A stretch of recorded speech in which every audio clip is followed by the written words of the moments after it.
বান্দা যখন আল্লাহর দরবারে দুহাত উঁচু করে চোখের পানি ফেলে দেয়, মুসলিম শরীফের হাদিসের ভিতরে এসেছে, গভীর রাত্রে, রাতের তৃতীয় অংশে আল্লাহ রাব্বুল আলামিন প্রথম আকাশে আসেন আর ডেকে বলেন, পৃথিবীতে আছো নাকি কেউ গুনাহ করে জীবন বরবাদ করে দিয়েছো, আমার কাছে মাফ চাও।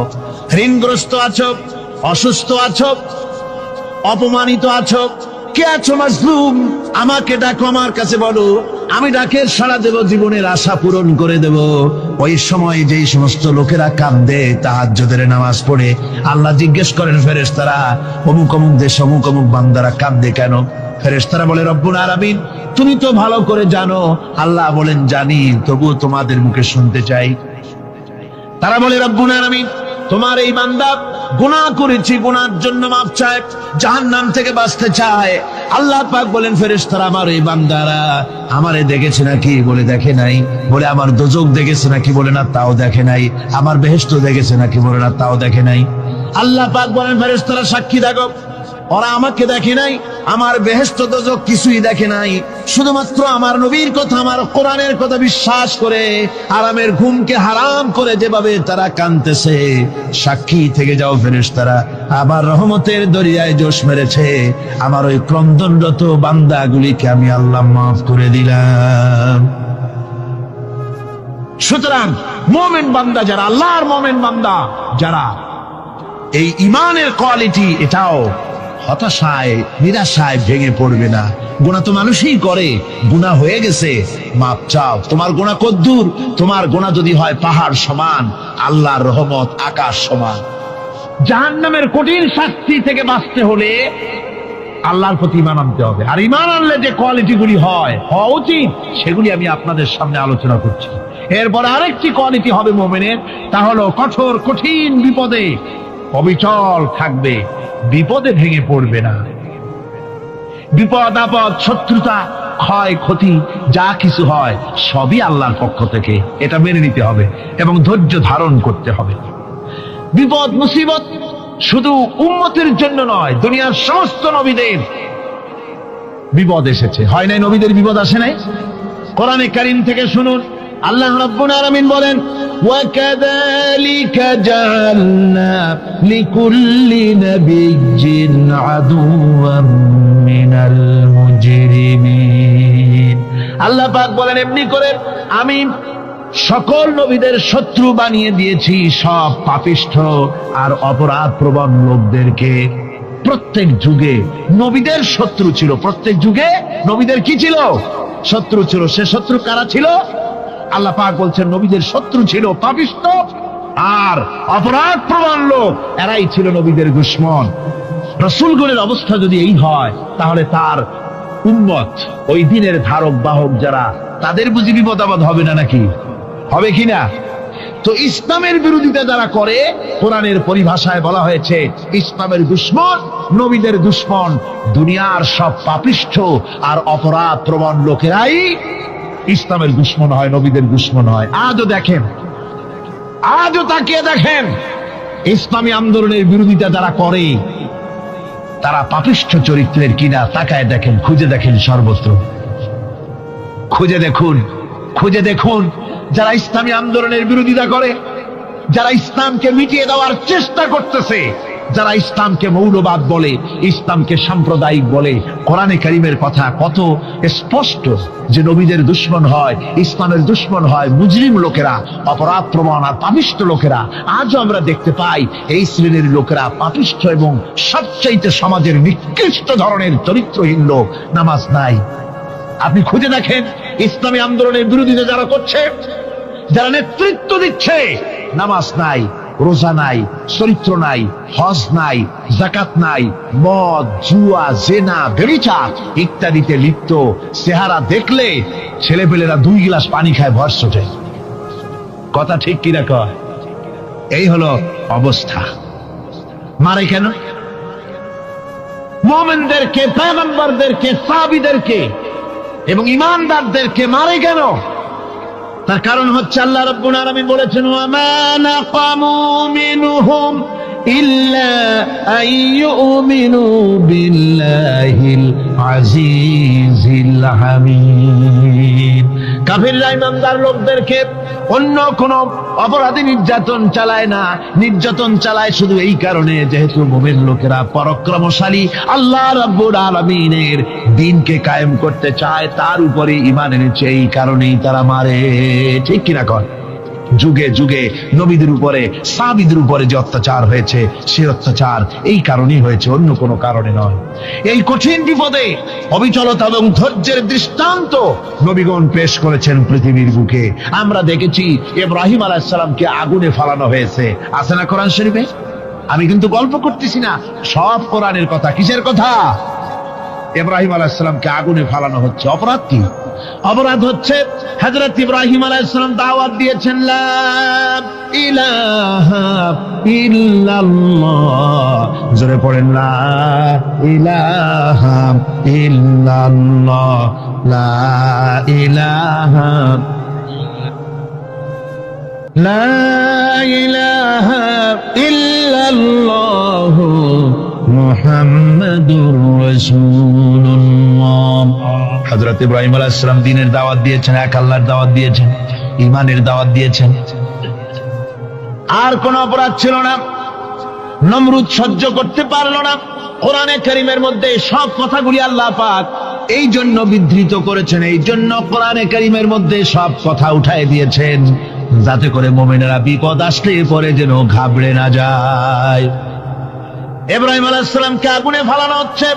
ফেরেশতা বলছে, ইব্রাহিম তোমারে আগুনে ফালায় দাও, হতেছে আমার কাছে সাহায্য চাও, আমার কাছে ক্ষমতা আছে, আগুনগুলো উঠাইয়ে নমরুদের বংশ জ্বালায় দেব। হযরত ইব্রাহিম ফেরেশতার কাছে সাহায্য চাইছিলেন নাকি? তিনি বললেন, ফেরেশতা তোমার কাছে সাহায্য কেন চাইব? আমি তো এমন কোন অন্ধ আল্লাহর ইবাদত করি না যেই অন্ধ স্রষ্টা তার গোলামের দুঃখ দুর্দশা না দেখেন। আমি তোমার কাছে সাহায্য চাইব না। হযরত ইব্রাহিম আলাইহিস সালাম পাশ করলেন। কি বলেন, পাশ করছেন না? ঈমানের পরীক্ষায় পাশ। আগুনের মধ্যে হযরত ইব্রাহিমকে যখন ফেলানো হচ্ছে, রব্বুল আলামিন আগুনের প্রতি নোটিশ করে দিলেন, ইয়া নারু কুনি বারদাও ওয়া সালামান আলা ইব্রাহিম। আগুন আমার ইব্রাহিমের জন্য শান্তিদায়ক, ঠান্ডা হয়ে যা। এখন কি আর আগুনের বাপের ক্ষমতা আছে ইব্রাহিমকে পোড়ানো? আর ক্ষমতা নাই। আমার বন্ধুগণ, ইব্রাহিম আগুনের ভিতরে আরামে বসা আছেন, আর ওদিকে নমরুদ বসে বসে দেখতেছে দূর থেকে। ইব্রাহিম তো জ্বলে না, গায়ের মধ্যে আগুন জ্বলে গেল। ডাক দিয়া কয়, আগুন তোর হলো কি? কেন জ্বালাইতে পারিস না আমার দুশমন রে? হলোটা কি তোর? তোর কি জ্বালানো শক্তি বন্ধ হয়ে গেল নাকি? আগুনের ভিতর থেকে জবাব এলো, নমরুদ রে, আমার ভিতরে জ্বালানো শক্তি আছে কি নাই যদি প্রমাণ করতে চাও, টেস্ট করতে চাও, তুই নিজে আয়, তোরে শুদ্ধ তামাম দুনিয়া জ্বালাই দিতে পারি, ইব্রাহিমের এক গাছা পশমও জ্বালাই দিতে পারি না। তার কারণ হচ্ছে আমি হচ্ছি মাখলুক, আল্লাহ হচ্ছেন খালিক। আল্লাহ আমাকে বলেছেন না জ্বালাতে, তুমি 1000 বার বললেও আমি ইব্রাহিমকে জ্বালাইতে পারবো না। কোরআনে কারীমে ঘটনা বলে মুমিনদেরকে সাহস দেওয়া হচ্ছে, মুমিনেরা দ্বীনের কাজ করতে গিয়ে বিপদ আবাজ আসবে, ঈমানের দাবি হলো বিপদ আসবে, আর বিপদ আসলে ঘাবড়ায় যেও না, মুসিবতে পড়ে চিন্তায় পেরেশানে হয়রান হয়ে যেও না। বিশ্বকবি আল্লামা ইকবাল কি সুন্দর করে বলেছেন, আজ ভি হোক জু ইব্রাহিম কা ইমা पैदा आग कर सकती है एक अंदाज गुलिस्तां पैदा। ইব্রাহিমের ঈমান যদি আজিও কোথাও হয় বিদ্যমান, করতে পারেন অগ্নিকুণ্ডে খুবসুরত এক গুলিস্তান। আজও যদি আগুনের ভিতরে কোন নমরুদ কোন ইব্রাহিমকে যদি ফেলে দেয়, আল্লাহ রাব্বুল আলামিন আজও আগুনকে ফুলের বাগান বানায়া দিবেন। সুবহানাল্লাহ। ভয় পাওয়ার কারণ নাই, চিন্তা করার কোনো কারণ নাই। আমার বন্ধুগণ, হযরতে হুদ আলাইহিস সালামকে যখন সমাজের লোকেরা, রাষ্ট্রের লোকেরা ঘিরে ফেলে দিল। সমাজ শক্তি, রাষ্ট্র শক্তি যখন তাকে ঘিরে ফেলে দিল, ষড়যন্ত্রের পাহাড় তুলে দিল, তারে মেরে ফেলে দিবে। হযরত হুদ দেশ থেকে তা পালায় গেলেন না, ভয় পেলেন না। হযরতে হুদ আলাইহিস সালাম বললেন, কোরআনে কারীমে হযরত হুদের কথা কোট করা হলো, ফাকিদুনি জামিআন সুম্মা লা তুনজিরুন। সম্মিলিতভাবে ষড়যন্ত্র করো আমার বিরুদ্ধে, সবাই মিলে ষড়যন্ত্র করো, সুম্মা লা তুনজিরুন, আর আমাকে এতটুকু অবকাশ তোমরা দিও না। ইন্নী তাওয়াক্কালতু আলাল্লাহি রাব্বি ওয়া রাব্বিকুম, আমি ভরসা করেছি সেই আল্লাহর উপরে, যার কুদরতি হাতের ভেতরে, যিনি আমাদের রব তোমাদেরও রব, আর যার কুদরতি হাতের ভিতরে তামাম পৃথিবীর জানগুলি যার হাতে, সে আল্লাহর উপরে ভরসা করেছি। ষড়যন্ত্র যদ্দূর আছে করতে থাকো, আমি ষড়যন্ত্র পরোয়া করি না। সুবহানাল্লাহ। এটাই হলো মুমিনের কোয়ালিটি। শুধু ঈমান, লা ইলাহা ইল্লাল্লাহু মুহাম্মাদুর রাসূলুল্লাহ, গরুর গোশত খাই, আর রবিউল মাস আসতে পরে ইয়া নবী সালাম আলাইকা, ইয়া রাসূল সালাম আলাইকা, তারপরে গরম গরম জিলাপি আর রসগোল্লা খাইলাম খুব বেশি করিয়া, এর নাম মুমিন নয়। মুমিন হচ্ছে তার চলায় ফেরায়, ওঠায় বসায় সাহসে তার এক আন্দাজ তৈরি হবে সে। আমার ভাইয়েরা, বিপদে অবিচলতা আমাদেরকে পয়গম্বরেরা শিক্ষা দান করেছেন। আমরা দেখতে পেয়েছি বিশ্বনবী জনাবে মুহাম্মাদুর রাসূলুল্লাহ সাল্লাল্লাহু আলাইহি ওয়াসাল্লাম হিজরতের রাত, কাফেররা চতুর্দিকে দাঁড়ানো। হযরত জিবরাইল এসে বলেন, ইয়া রাসূলুল্লাহ, হে কাফেররা চতুর্দিকে ঘিরে দাঁড়িয়েছে, গভীর রাত, এখন হাতে তাদের তরবারি, সকাল হলে পরেই তারা আপনাকে মেরে ফেলে দেবে, তাড়াতাড়ি ওঠেন, মদিনার দিকে চলে যান। আল্লাহ নবী ঘুমের থেকে জেগে হযরত আলীকে ডেকে বলেন, আলী, আল্লাহ অর্ডার করেছেন আমি মদিনায় চললাম, আমার বিছানার পরে আমার চাদর গায়ে দিয়ে শুয়ে থাকো। হযরত আলী বলেন, আল্লাহর হাবিব, আপনার চাদর গায়ে দিয়ে ঘুমিয়ে থাকবো, সকালবেলায় কাফির বেঈমানেরা আপনার বিছানার পরে আপনার চাদর গায়ে দেওয়া অবস্থায় আমি আলীকে তারা মুহাম্মদ মনে করবে, আর আমি আলীকে নবী মনে করে তারা তাদের তরবারি দিয়া কেটে কেটে টুকরা টুকরা করে আমারে বিদায় করে দেবে দুনিয়া থেকে। এতটুকুনো পরোয়া করি না, বরং আমার দিলের মধ্যে এটাই তৃপ্তি থাকবে যে আমি আলীর জীবনের বিনিময় আল্লাহর হাবিব দুনিয়ায় বেঁচে আছেন। যে ব্যক্তি বিদ্রোহ করেছে এবং দুনিয়ার জীবনকে অগ্রাধিকার দিয়েছে, তার জায়গা হচ্ছে জাহান্নাম। জোরে বলেন নাউজুবিল্লাহ। যে ব্যক্তি আল্লাহর সঙ্গে বিদ্রোহ করেছে আর পরকালের জন্য পাথর জোগাড় করে নাই, দুনিয়াকে অগ্রাধিকার দিল, পরকালকে ভুলে গেল, তার জায়গা হলো জাহান্নাম। وَأَمَّا مَنْ خَافَ مَقَامَ رَبِّهِ وَنَهَى النَّفْسَ عَنِ الْهَوَى فَإِنَّ الْجَنَّةَ هِيَ الْمَأْوَى। আর যে ব্যক্তি আপন প্রভুর সামনে উপস্থিত হওয়াকে ভয় করেছে এবং আপন প্রবৃত্তিকে লালসা মুক্ত করেছে, লালসার হাত থেকে রক্ষা করেছে, আল্লাহ রব্বুল আলামিন কিয়ামতের দিন তার জন্য রেখে দিয়েছেন জান্নাত। তার জন্য কোন জায়গা? জান্নাত। আমাদেরকে পরকাল ভিত্তিক জীবন যাপন যদি করি, তাহলে কবরের জবাবগুলি খুব আসান হবে। আর যদি পরকাল ভিত্তিক জীবন যাপন না হয়, কবরটা মুসিবত হয়ে যাবে। হযরত ওসমান রাদিয়াল্লাহু তাআলা আনহু কবরের কাছে গিয়ে খুব কাঁদতেন। সাহাবায়ে কেরাম প্রশ্ন করেছেন, হুজুর, রাসূল করিম সাল্লাল্লাহু আলাইহি ওয়াসাল্লাম যখন জান্নাত ও জাহান্নামের ওয়াজ করেন, কখনো তো এত বেশি আপনি কাঁদেন না, যত বেশি কাঁদেন কবরের কাছে এসে, কারণ কি?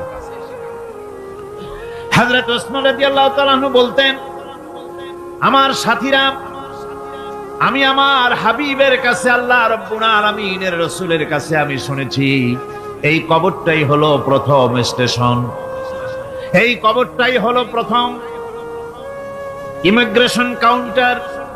এই জায়গায় কেউ যদি ধরা পড়ে যায়, কারো যদি চার্জশিট হয়ে যায়, সব জায়গায় ধরা পড়ে যাবে, হাসরে মিজানে সিরাতে কোনো জায়গায় নাজাত পাবে না।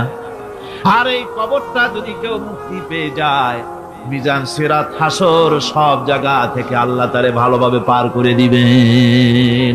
এটা হলো আসল জায়গা। মারাত্মক জায়গা, খুব মারাত্মক জায়গা। আমি এটাকে ইমিগ্রেশন কাউন্টার বলেছি আমার ভাষায়। ইমিগ্রেশন কাউন্টার যারা বিদেশ ভ্রমণ করেছেন তারা জানেন। লন্ডন যাবেন, আমেরিকা যাবেন, সৌদি আরব যাবেন, যে কোনো বিদেশে যাবেন, গেলেই পাসপোর্ট তারা দেখবে। পাসপোর্টে আপনার ন্যাশনালিটি কোনটা সেটাই তারা জানতে চাইবে। আপনি কোন দল করেন এটা তারা জানতে চাইবে না। আপনি কোন ভাষায় কথা বলেন তাও তাদের জানার দরকার নেই। প্রথমেই তারা আপনার ন্যাশনালিটি দেখবে, আপনার আইডেন্টিটি কি তারা জানতে চাইবে। তারপরে যদি স্যাটিসফ্যাক্টরি হয় আপনাকে ভিসা দিয়ে ভেতরে ঢোকবার ব্যবস্থা করে দেবে। আর যদি তারা স্যাটিসফাইড না হয় তাহলে আপনাকে মেহমানখানায় ঢুকানো হবে গ্রেফতার করে। কবর হচ্ছে এ ধরনের একটি ইমিগ্রেশন কাউন্টার। কবরের ভিতরে মানুষ যখনই রাখা হবে সঙ্গে সঙ্গে দুজন ফেরেশতা আসবে। কবরের কাছে যারা এসেছিল দাফন হয়ে যাওয়ার পর এই লোকগুলি 40 কদম যেতে যতক্ষণ লাগে এর মধ্যেই দুজন ফেরেশতা এসে যাবে। এসে জিজ্ঞেস করবে, মান রব্বুকা, তুমি কোন দল করতে? ওটা তাদের জানার দরকার নেই। চাকরি কিসে করতেন ওটা জানার দরকার নেই। ব্যবসা করতেন না চাকরি করতেন প্রয়োজন নেই। প্রথমেই জিজ্ঞাসা করা হবে ন্যাশনালিটি, প্রথমেই জিজ্ঞাসা করা হবে তার ন্যাশনালিটি সম্পর্কে, তার আইডেন্টিটিটা কি, এবং সেটাকে সত্যায়িত করার জন্য, বোঝার জন্য 3টি প্রশ্ন। প্রথম প্রশ্ন, মান রব্বুকা ওয়া মা দীনুকা ওয়া মান নাবিয়্যুকা, তোমার রব কে, তোমার দ্বীন কি, তোমার নবী কে। যদি এই ব্যক্তি বেঈমান হয়, মুনাফিক হয়, সে বলবে হায় হাতা লা আদরি, হায় হাতা লা আদরি, জানি না আমার রবকে, আমি জানি না। তোমার দিন কি, দিন কারে কয় বুঝি না। এরপরে আল্লাহর নবী জনাবে মুহাম্মদ রাসূলুল্লাহ সাল্লাল্লাহু আলাইহি ওয়াসাল্লাম কে দেখানো হবে, বলা হবে মা কুনতা তাকুলু ফি হাদার রাজুল, এই ব্যক্তি সম্পর্কে তোমার ধারণা কি নিকে? বলবে আমি চিনি না। নাউযুবিল্লাহ। বাস, এরপরে তার যা হবার তাই শুরু হয়ে যাবে। আর যদি বান্দাটা মুমিন হয়, প্রশ্ন করা হবে মান রব্বুকা, জবাব দেবে রব্বি আল্লাহ, আমার রব আল্লাহ রাব্বুল আলামিন। ওয়া মা দীনুকা, দীনুনা ইসলাম, আমার দিন হচ্ছে ইসলাম। এরপরে আল্লাহর নবীকে দেখানো হবে। কয়েক রকমের বর্ণনা আছে। কোন বর্ণনায় আছে হুজুরের আকারে দেখানো হবে, অথবা রাসূলকে সরাসরি দেখানো হবে। বলা হবে মা কুনতা তাকুলু ফি হাদার রাজুল, এই লোকটি সম্পর্কে ধারণা কি? মুমিন ব্যক্তি বলবে হাদা নবিয়ুনা মুহাম্মাদুর রাসূলুল্লাহ সাল্লাল্লাহু আলাইহি ওয়াসাল্লাম, ইনি আমার তো সেই নবী মুহাম্মাদুর রাসূলুল্লাহ সাল্লাল্লাহু আলাইহি ওয়াসাল্লাম। আমরা যেন এই রকমের জবাব দিতে পারি, আল্লাহ কবুল করো। সকলে জোরে কোন আমিন। জবাব হয়ে যাওয়ার পর গায়ব থেকে আওয়াজ আসবে, ফাফরিশু বিল জান্নাতি ওয়ালবিসু বিল জান্নাহ, ও আমার ফেরেশতারা আমার এই বান্দাকে জান্নাতের পোশাক পরাইয়া দাও আর কবরটাকে জান্নাতের বিছানা বিছাইয়া দাও। জান্নাতের পোশাক পরাইয়া দাও, জান্নাতের বিছানা বিছাইয়া দাও। ইলা মাদ্দা বাসারিহি, তার চোখের দৃষ্টি যত দূর যায় কবরটা ততটা প্রশস্ত করে দাও। এরপর বেহেশতের পোশাক পরাইয়া, বেহেশতের বিছানা বিছায়া ফেরেশতা বলবে নূম কানাউমুল উরুস, ঘুমিয়ে যাও। দুলামিয়া যেমন বাসর সজ্জায় নতুন বউ নিয়ে আরামে ঘুমায়, এরকম আরামে ঘুমায় যাও। ইলা ইয়াউমিল কিয়ামা, কিয়ামত পর্যন্ত ঘুমায় থাকবে, আরামে ঘুমিয়ে থাকবে। এরপরে সিংহায় ফুৎকার হবে, সিংহার ফুৎকারের আওয়াজে তার ঘুম ভেঙে যাবে। বলবে ইয়া ওয়াইলানা মান বা'আথানা মিন মারকাদিনা, হায় আফসোস, আমার এত আরামের ঘুম থেকে কে আমাকে জাগ্রত করলো, আমার ঘুমটারে নষ্ট করলো কে?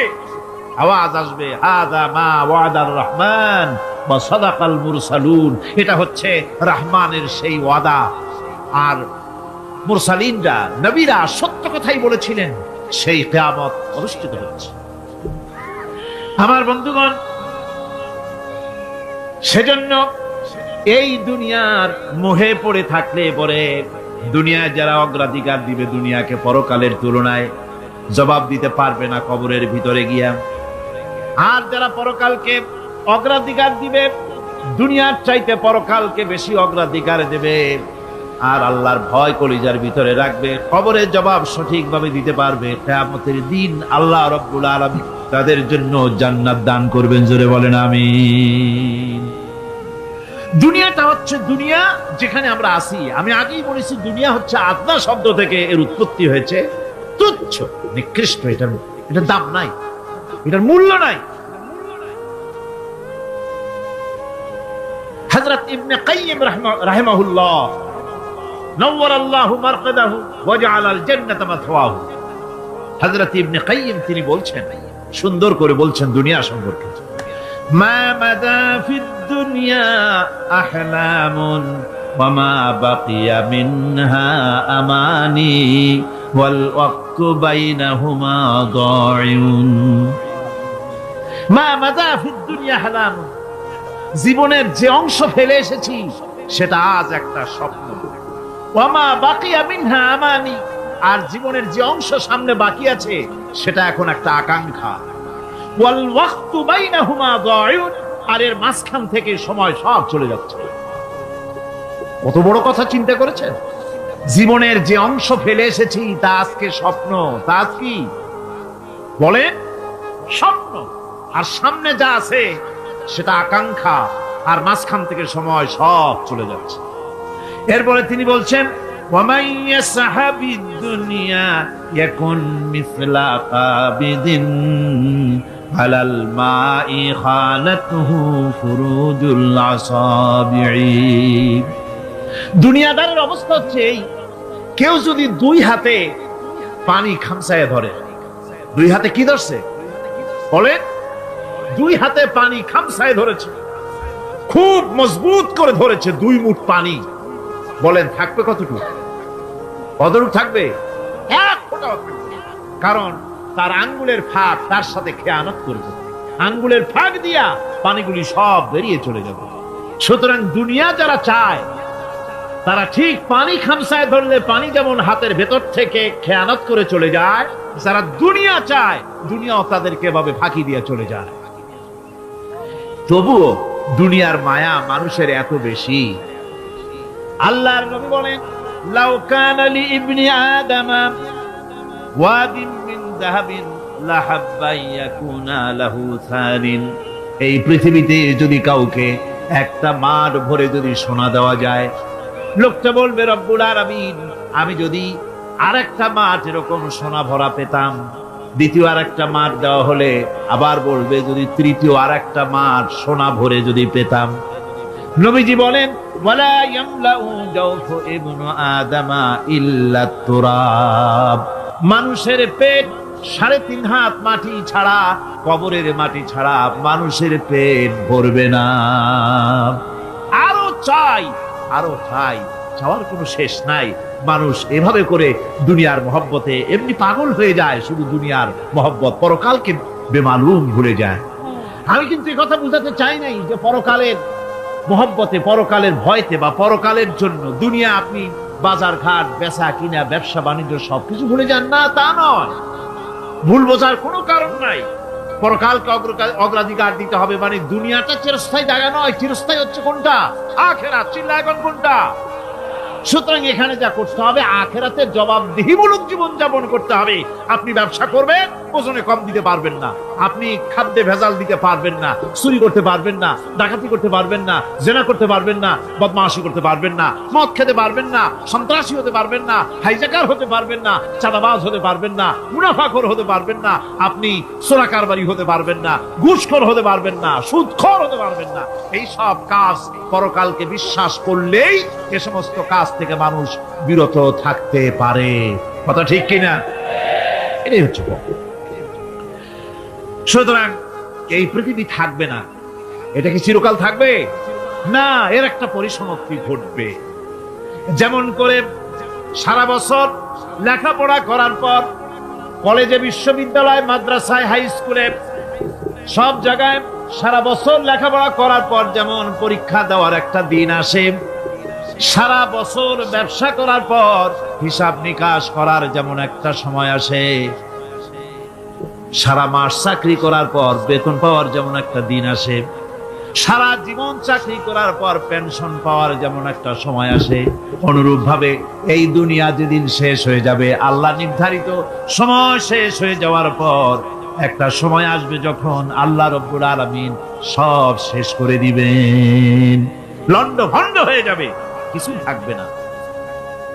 কোরআনে কারিমে আল্লাহ সব বলেছেন, কোরআনে সব আল্লাহ বলে দিয়েছেন। আল্লাহ পাক বলেন এই পৃথিবীর সব কেমন ভাবে ধ্বংস হবে তার চিত্র আল্লাহ পাক কোরআনে কারিমে তুলে ধরেছেন। ইযাস সামাউ ফাতারাত ওয়া ইযাল কাওয়াকিবু তাসারাত ওয়া ইযাল বিহারু ফুজ্জিরাত ওয়া ইযাল কুবুরু বু'সিরাত। যখন আকাশসমূহ দীর্ঘ বিদীর্ণ হয়ে যাবে, তারকাগুলি বিক্ষিপ্ত হয়ে ছিটকে পড়বে, আর সমুদ্রগুলি উচ্ছ্বসিত হয়ে পড়বে, কবরগুলি সব তার ভেতরে যা আছে উদ্গীরণ করে দেবে, তারকাগুলি স্থিমিত হয়ে যাবে। এরপরে সমস্ত আকাশগুলি কিতাবের পৃষ্ঠার মতো একটার পরে একটা ঠাস ঠাস করে পড়তে থাকবে, চূর্ণ বিচূর্ণ হয়ে ভেঙে চুরে একাকার হয়ে যাবে। পাহাড়গুলিকে উড়িয়ে দেওয়া হবে, চন্দ্র এবং সূর্য একাকার হয়ে। আল্লাহ রাব্বুল আলামিন বলেন ফাইদা বারিকাল বাসার ওয়া খাসাফাল কমার ওয়া জুমিআশ শামসু ওয়াল কমার। চক্ষু যখন বিস্ফারিত হয়ে যাবে, চাঁদ যখন তার আলো হারিয়ে ফেলবে, সূর্য যখন তার আলো হারিয়ে ফেলবে, চাঁদ আর সূর্য সব একাকার হয়ে যাবে, সেই সময়ের অবস্থাটা কি চিন্তা করো। মানুষ হয়রান হয়ে দৌড়াদৌড়ি করবে। ওয়াহুমিলাতিল আরদু ওয়াল জিবালু ফাদুক্কাতা দাক্কাতান ওয়াহিদা। জমিন এবং পাহাড়গুলির মধ্যে আল্লাহ রাব্বুল আলামিন সংঘর্ষ বাঁধিয়ে দিবেন, পাহাড়গুলি ভেঙে চুরে টুকরা টুকরা হয়ে যাবে, পাহাড়গুলি উঁচু করে জমিনের উপরে আছাড় মেরে আল্লাহ রাব্বুল আলামিন ভেঙে চুরে চুরমার করে দিবেন। সুবহানাল্লাহ। ওয়া তাকুনুল জিবালু কালইনিল মানফুশ। পাহাড়গুলো পেঁজা ধোনা তুলার মতো করে উড়িয়ে দেওয়া হবে, পাহাড় উড়ে যাবে। সুবহানাল্লাহ। পাহাড় পাথরের তৈরি করা পাহাড়, এই পাহাড়গুলি তুলার মতো হয়ে উড়বে কিভাবে? আমি এই দৃশ্য নিজের চোখে কিছুটা হলেও দেখছি। আজ থেকে 10 দিন আগে আমি ইতালি সফর করে এসেছি। ইতালির রাজধানী রোম। রোম প্রাচীন সভ্যতার লালন ভূমি। কোরআনে কারিমে সূরায়ে রোম রয়েছে, এই রোম সেই রোম।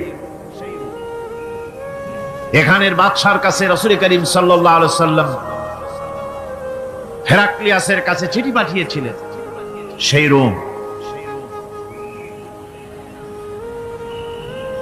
12 থেকে 15,000-এর মতো বাংলাদেশি মুসলমান সেখানে আছে।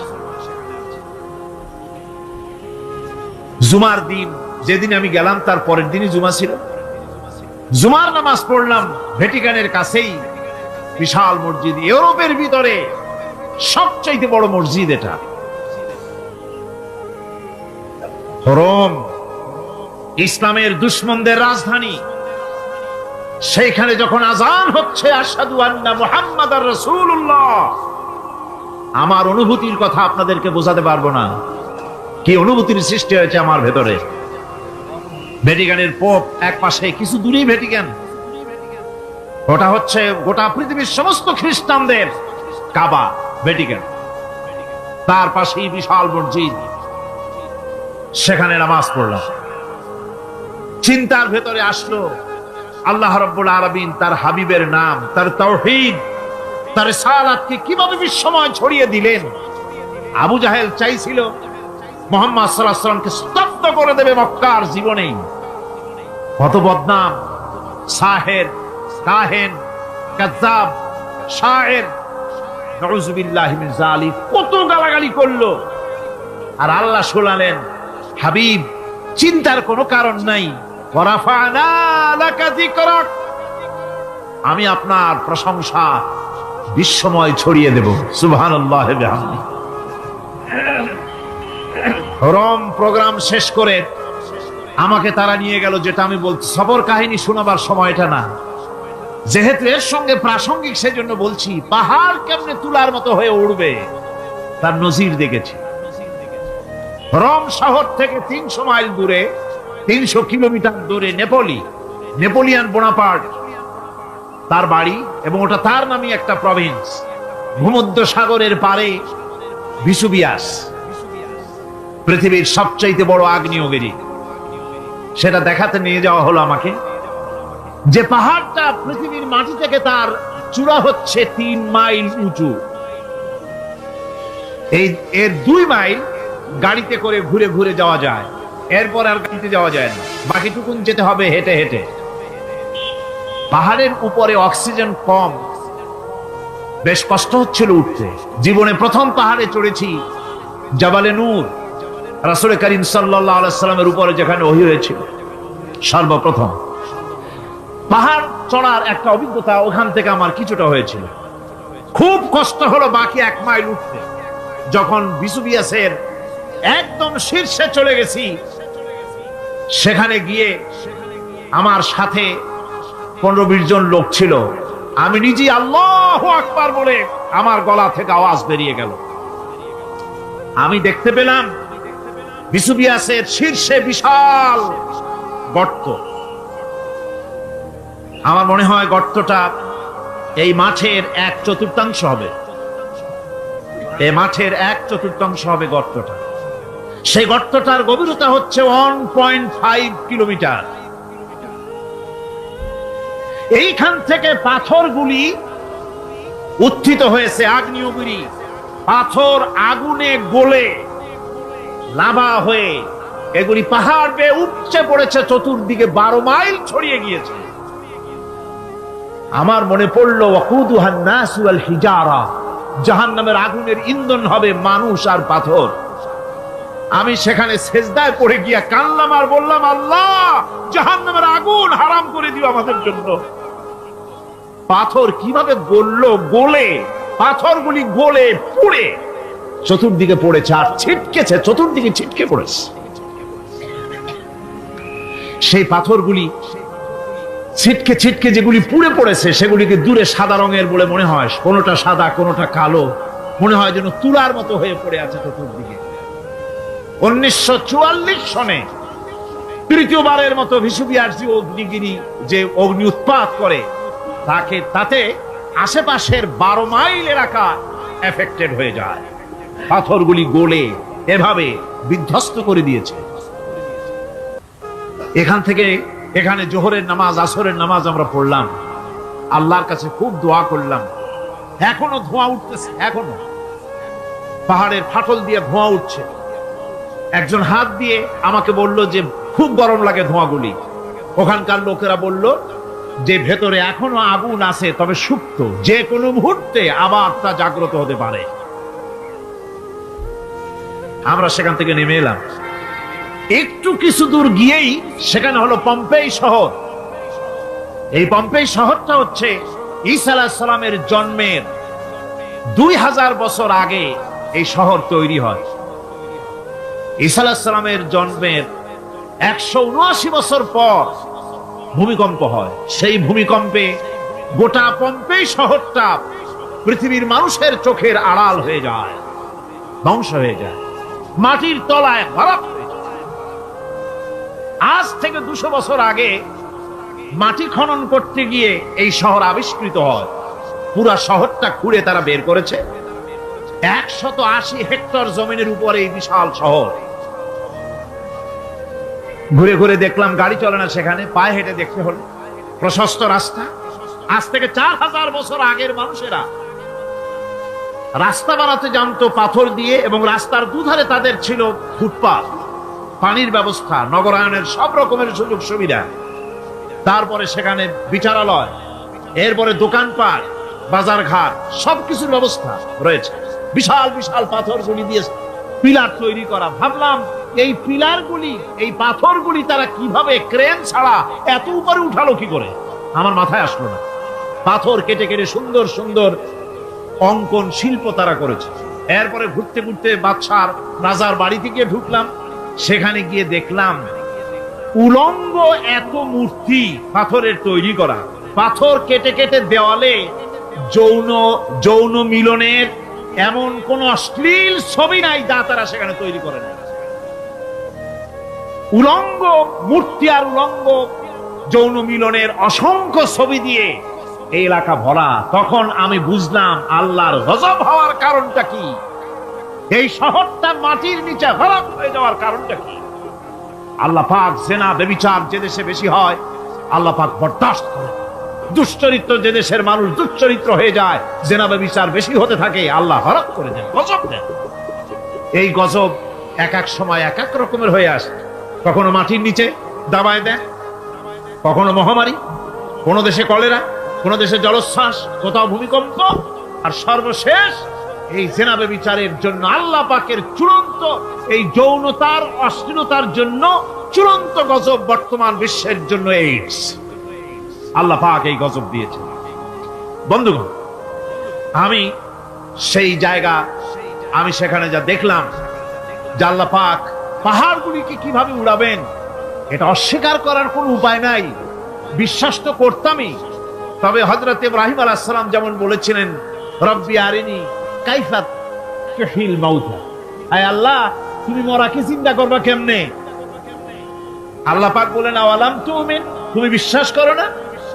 ইব্রাহিম আলাইহিস সালাম বললেন বালা, অবশ্যই বিশ্বাস করি, ওয়ালাকিন লিয়াতমাইন্না কলবি, যদি চোখে দেখতাম তাহলে আমার অন্তরাত্মা খুব ঠান্ডা হতো। আল্লাহ রাব্বুল আলামিন চোখে দেখায় দিলেন জিন্দা কেমনে মুর্দা হবে, মুর্দা কেমনে জিন্দা হবে, আল্লাহ দেখায় দিলেন। পাহাড় উড়ায় দিবেন আল্লাহ রাব্বুল আলামিন। একথা কলিজার মধ্যে এটার উপর ঈমান বিশ্বাস, কিন্তু আল্লাহ চোখে দেখাইছেন, ঈমান আরো মজবুত হয়েছে, যা ছিল আরো মজবুত হয়েছে। সুবহানাল্লাহ। আল্লাহর ভয়তে কলিজা কেঁপেছে। আমি পাহাড়ের উপরে কেঁদেছি, দাঁড় দাঁড় হয়ে কেঁদেছি।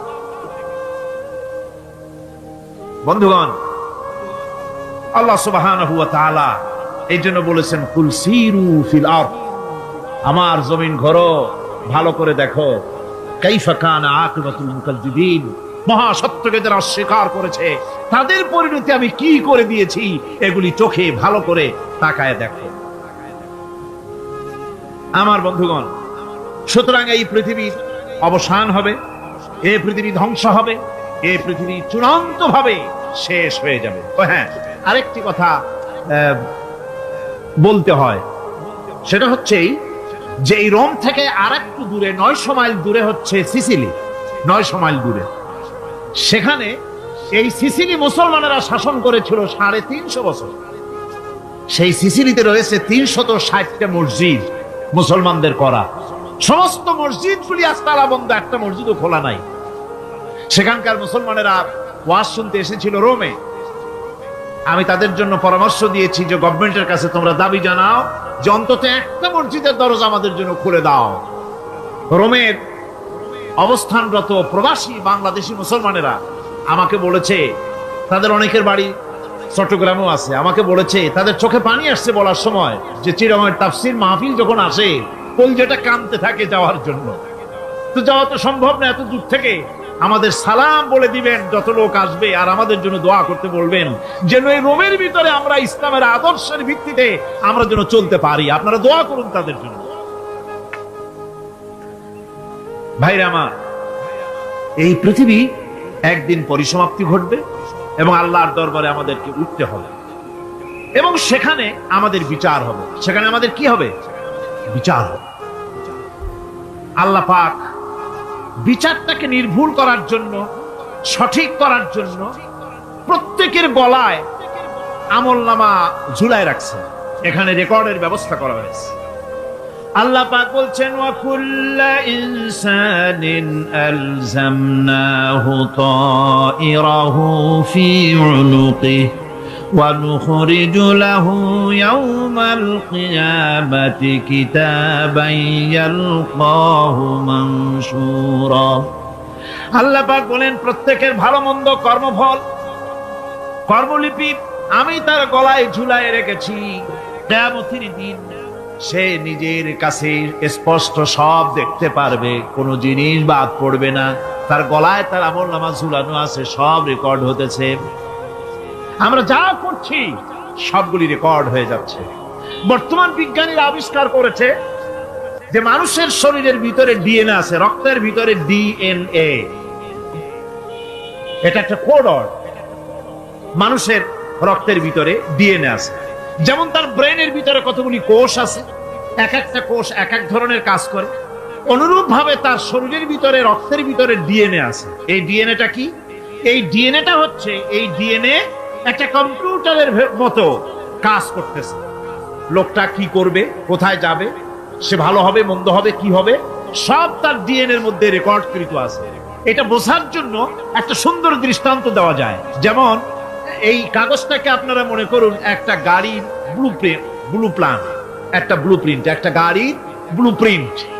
এখানে লেখা আছে গাড়ি কিভাবে তৈরি হবে। এই কাগজটা নিয়ে ঘরের মধ্যে রেখে দিলেন। এখন এই কাগজটা থেকেই অটোমেটিক গাড়ির উইন্ডো তৈরি হলো, শিল তৈরি হলো, গাড়ির বডি তৈরি হলো, চেসিস তৈরি হলো, টায়ার তৈরি হলো, ইঞ্জিন তৈরি হলো, ব্যাটারি তৈরি হলো, পেট্রোল নিল, আর কোন রকমের ড্রাইভার ছাড়াই গাড়ি চলতে আরম্ভ করলো।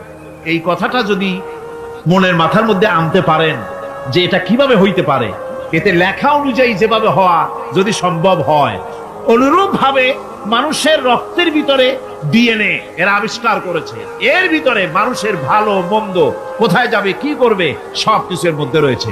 কোরআনে কারীমে আল্লাহ রাব্বুল আলামিন, আমি গত বছরও বলছিলাম যে বিজ্ঞানের আবিষ্কার যত বাড়বে কোরআন বোঝা মানুষের জন্য তত সহজ হবে। কোন সুবহানাল্লাহ। কোরআন বোঝা মানুষের জন্য তত সহজ হবে।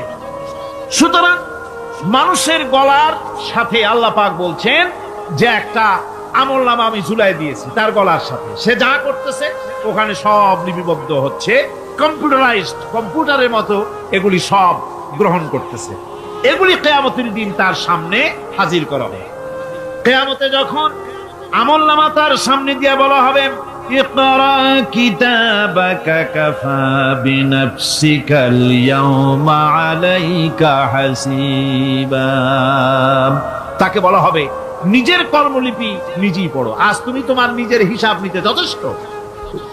বন্ধুগণ, এই মাহফিলে যত লোক আমরা বসে আছি, আমরা আমাদের হিসাব নিতে যথেষ্ট না আরেকজন লাগবে? কোন আমরা যথেষ্ট কিনা?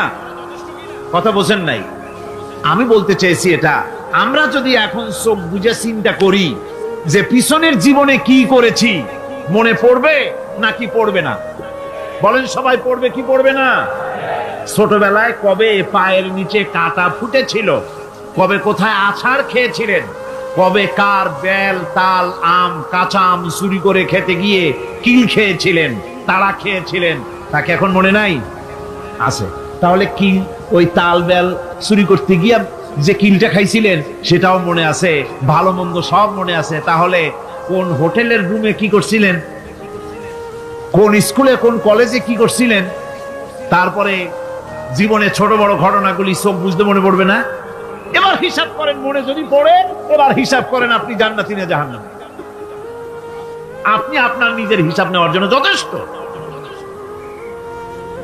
তাকে হিসাব করতে বলা হবে, তোমার হিসাব, তোমার নিজের হিসাব নেওয়ার জন্য তুমি যথেষ্ট, তোমার হিসাব তুমি নিজেই করো, এটা পড়ো। আর সেই কিয়ামতের দিন কোন সাহায্যকারী মিলবে না। লান তানফাকুম আরহামুকুম ওয়ালা আওলাদুকুম ইয়াউমাল কিয়ামাহ। লান তানফাকুম, কিয়ামতের দিন কোনো ফায়দা হবে না, অবশ্যই কোনো ফায়দা হবে না, কোনো উপকারে আসবে না। কিয়ামতের দিন তোমার সন্তান, তোমার স্ত্রী, তোমার মাল, তোমার সম্পদ কোনো উপকারে আসবে না। কিয়ামতের ময়দানে সেদিন সব তোমার সাথে বিচ্ছা করবে, সব পালায় যাবে। সেখানে উৎকোষেরও কোনো কারবার নাই যে ঘুষ টুস দিয়া, ফেরেশতাদের কোন রকম বুঝবাজ দিয়া, আলাদা কোনো চোরাগলি পথ দিয়া একেবারে ফুট করে ভেসতে চলে যাবেন, এমন কোনো সুযোগ নাই। অনেকে বলে হুজুর এমন কিছু দোয়া শিখায় দেন যাতে ওই সব জেহাদ বোমা এগুলি খুব ভয় পাই, ওসব রাস্তা না, খুব সহজে কিছু দোয়া দুরূদ করিয়া আস্তে করে জান্নাতে চলে যাওয়া যায়, এরকম একটা দোয়া, এরকম একটা পথ বলে দেন। আমি বলি ভাই, এরকমের কোন সূরাগুলি আমার রাসূল আবিষ্কার করতে পারেন নাই। আল্লাহর পয়গম্বরের ওই ধরনের কোন পথ আবিষ্কার করতে পারেন নাই। সেখানে কিয়ামতের দিন কাউকে উৎকোচ গ্রহণ করার কেউ নাই, উৎকোচ দেওয়া যাবে না। আর উৎকোচ দিবি না কি? আপনার কাছে কিছু নাইও, থাকলেও নেওয়ার কেউ নাই। এই দুনিয়ায় ফাঁকিবাজি করে বহুত কিছু করা যায়, কিন্তু কিয়ামতের মাঠে এগুলি কিছুই চলবে না। اليوم لا ينفع مال ولا بنون। কিয়ামতের দিন ধন সন্তান সন্ততি আর সম্পদ কোনো কাজে লাগবে না। সেদিন শুধু আমল যদি ভালো হয় কাজে লাগবে, আমল খারাপ হবে সব শেষ হয়ে যাবে। আল্লাহ রাব্বুল আলামিন নবীজিকে ডেকে বলেছেন, নবী আপনি বলেন, কুল মা কুনতু বিদআম মিনার রাসূল, আপনি বলুন আমি কোন নতুন রাসূল নই, আমার আগে অনেক নবী রাসূল পৃথিবীতে এসেছেন, তারা বিদায় হয়ে গেছেন। আমি জানি না কিয়ামতের দিন আল্লাহ রাব্বুল আলামিন আমার সাথে কি ব্যবহার করবেন, আর আমি এও জানি না যে কোরআনে কারীমের মধ্যে আল্লাহ পাক এই পৃথিবীর বুকে যারা আরামের টাটকা সুখগুলি আরামগুলি যারা বর্জন করে আল্লাহ রাব্বুল আলামিনকে বিশ্বাস করে যারা জীবন পরিচালনা করেছে, আল্লাহ পাক তাদের জন্য জান্নাত রেখেছেন এবং তাদের জন্য বলছেন, সাবিকু ইলা মাগফিরাতিম মির রাব্বিকুম ওয়া জান্নাতিন আরদুহা কাআরদিস সামাই ওয়াল আরদ উইদ্দাত লিল্লাযীনা আমানু বিল্লাহি ওয়া রাসূলিহি। আল্লাহ পাক বলেন, প্রতিযোগিতা করো আল্লাহর মাগফিরাত কামনার জন্য আর জান্নাতে যাওয়ার জন্য প্রতিযোগিতা করো, আল্লাহর রহমত পাওয়ার জন্য সৎ কাজের প্রতিযোগিতা করো, তাহলে আল্লাহ রাব্বুল আলামিন তোমাদেরকে ক্ষমা করবেন আর তোমাদের জন্য এমন জান্নাত দিবেন যেই জান্নাত আকাশের বিশালতার জমিনের বিশালতার মতো। এই বিরাট জান্নাত তোমাদেরকে দিবেন। এই জান্নাত চিরস্থায়ী সুখ এবং শান্তি জায়গা হবে। মাসালুল জান্নাতিল্লাতী উইদাল মুত্তাকুন ফিহা আনহারুম মিন মাইন গায়রি আসিনিন ওয়া আনহারুম মিন লাবানিন লাম ইয়াতাগায়্যার তা'আমুহু। আল্লাহ পাক বলছেন, জান্নাত আল্লাহ পাক ওয়াদা করেছেন মুত্তাকিদের জন্য। আল্লাহ পাক জান্নাত দিবেন যে জান্নাতের ভিতরে রয়েছে মধুর প্রস্রবণ, রয়েছে দুধের প্রস্রবণ, রয়েছে সেখানে স্বচ্ছ পানির প্রস্রবণ রয়েছে। এই সুন্দর জান্নাত ঝর্ণা ধারা আল্লাহ পাক সৃষ্টি করেছেন, বাগ বাগিচা দিয়ে ভরে রেখেছেন জান্নাত। সেই জান্নাতে জান্নাত হবে এয়ার কন্ডিশন, রোদ্রের তাপ হবে না, সেখানে রোদ্রের খরতাপ হবে না, সেখানে ঠান্ডার প্রচন্ডতা থাকবে না। কিরকম হবে জায়গাটা? আল্লাহ পাক বলছেন, মুত্তাকিনা আলাল আরাইকি লা ইয়ারাউনা ফিহা শামসান ওয়ালা জামহারিরা ওয়া দানিয়াতান আলাইহিম যিলালুহা ওয়া দুল্লিলাত আল্লাহ পাক এমন জান্নাত রেখেছেন, সেই আল্লাহ পাক সেই জান্নাতের ভিতরে জান্নাতীরা ঠেস লাগায়া মুখোমুখি অবস্থায় তারা সেখানে বসবে, আর জান্নাতীদের মনের মধ্যে কোনো দুঃখ থাকবে না, পেরেশানি থাকবে না। পৃথিবীতে মানুষের দুঃখ থাকে, পেরেশানি থাকে, সেখানে কোনো দুঃখ আর পেরেশানি থাকবে না। সেই জায়গাটা হবে শীতাতপ নিয়ন্ত্রিত, না শীত না গরম, চির বসন্ত বিরাজ করবে। জান্নাতীরা সেখানে থাকবে। এই সুন্দর জান্নাত আল্লাহ পাক রেখেছেন মুত্তাকিদের জন্য। সুবহানাল্লাহ। কাফেরদের জন্য জান্নাত হবে জাহান্নাম হবে চিরকাল, খালিদিনা ফিহা আবাদান। চিরকাল কাফেরেরা জাহান্নামে থাকবে। সর্বশেষ যে ব্যক্তি জাহান্নাম থেকে মুক্তি লাভ করবে তাকে আল্লাহ পাক বলবেন, ফেরেশতাদেরকে বলবেন, ও আমার ফেরেশতারা, আমার এই বান্দাকে জান্নাত এবং জাহান্নামের মাঝখানে রেখে দাও। জান্নাত এবং জাহান্নামের মাঝখানে লোকটি যখন থাকার জায়গা পাবে, সে জান্নাতের দিকে তাকায়া দেখবে আর কাঁদতে থাকবে। আল্লাহ পাক জিজ্ঞেস করবেন, বান্দারে, যুগের পর যুগ ধরে জাহান্নামে কেঁদেছো, আমি রব্বুল আলামিন জাহান্নাম মাফ করে দিয়া জান্নাত জাহান্নামের মাঝখানে রেখে দিয়েছি, আযাব থেকে তো বেঁচে গেছো, এখন কান্দো কেন? লোকটি বলবে, রব্বুল আলামিন কান্দি এই কারণে, জাহান্নাম থেকে মাফ করেছো, তোমার শুকরিয়া আদায় করি। জান্নাত তো আমার কপালে নাই, কিসমতে নাই, কিন্তু জান্নাত আমি এখান থেকে দেখতে পাচ্ছি, জান্নাতের সুঘ্রাণ আমার নাকে আসতেছে, কপালে নাই যাওয়ার। আমি কাঁদি এই জন্য, তুমি যদি মেহেরবানি করে আমাকে জান্নাতের দরজার কাছে একটু দাঁড় করায় দিতা, প্রাণ ভরে তোমার জান্নাতের দৃশ্যটা একটু দেখতাম। আল্লাহ পাক তার আরজি পূরণ করবেন, বলবেন যাও, ফেরেশতাদের বলবেন এর জান্নাতের দরজার কাছে দাঁড় করায় দাও। জান্নাতের দরজার কাছে দাঁড়িয়ে লোকটি আবার কান্না শুরু করবেন। আল্লাহ পাক প্রশ্ন করবেন, এবার কান্দো কেন? লোকটি বলবে, রব্বুল আলামিন কান্দি এই কারণে, জান্নাতের এই দরজায় দাঁড়ায়া জান্নাতের অফুরন্ত নেয়ামত কিছুই ভালো করে দেখা যায় না, শুধু অল্প জায়গা দেখি। যদি তুমি আমারে দয়া করে জান্নাতের মাঝখানে দাঁড় করায় দিতা, চতুর্দিকে তাকায়া তাকায়া দেখা কলিজারে ঠান্ডা বানাইতাম। তবে আমি ওয়াদা করি, জান্নাতের কোনো নাজ নেয়ামত, কোনো ফল আমি খাবো না, ধরবো না, সইব না। একটুখানি মেহেরবানি করে মাঝখানে দাঁড় করাইয়া দাও, জান্নারে ঠান্ডা করি। আল্লাহ রব্বুল আলামিন ফেরেশতাদের বলবেন, আমার এই বান্দারে জান্নাতের মাঝখানে দাঁড় করাইয়া দে। আল্লাহর নবী বলেন, জান্নাতের মাঝখানে দাঁড়িয়ে লোকটি আগের চাইতে আরো জোরে চিৎকার মেরে কাঁদতে থাকবে।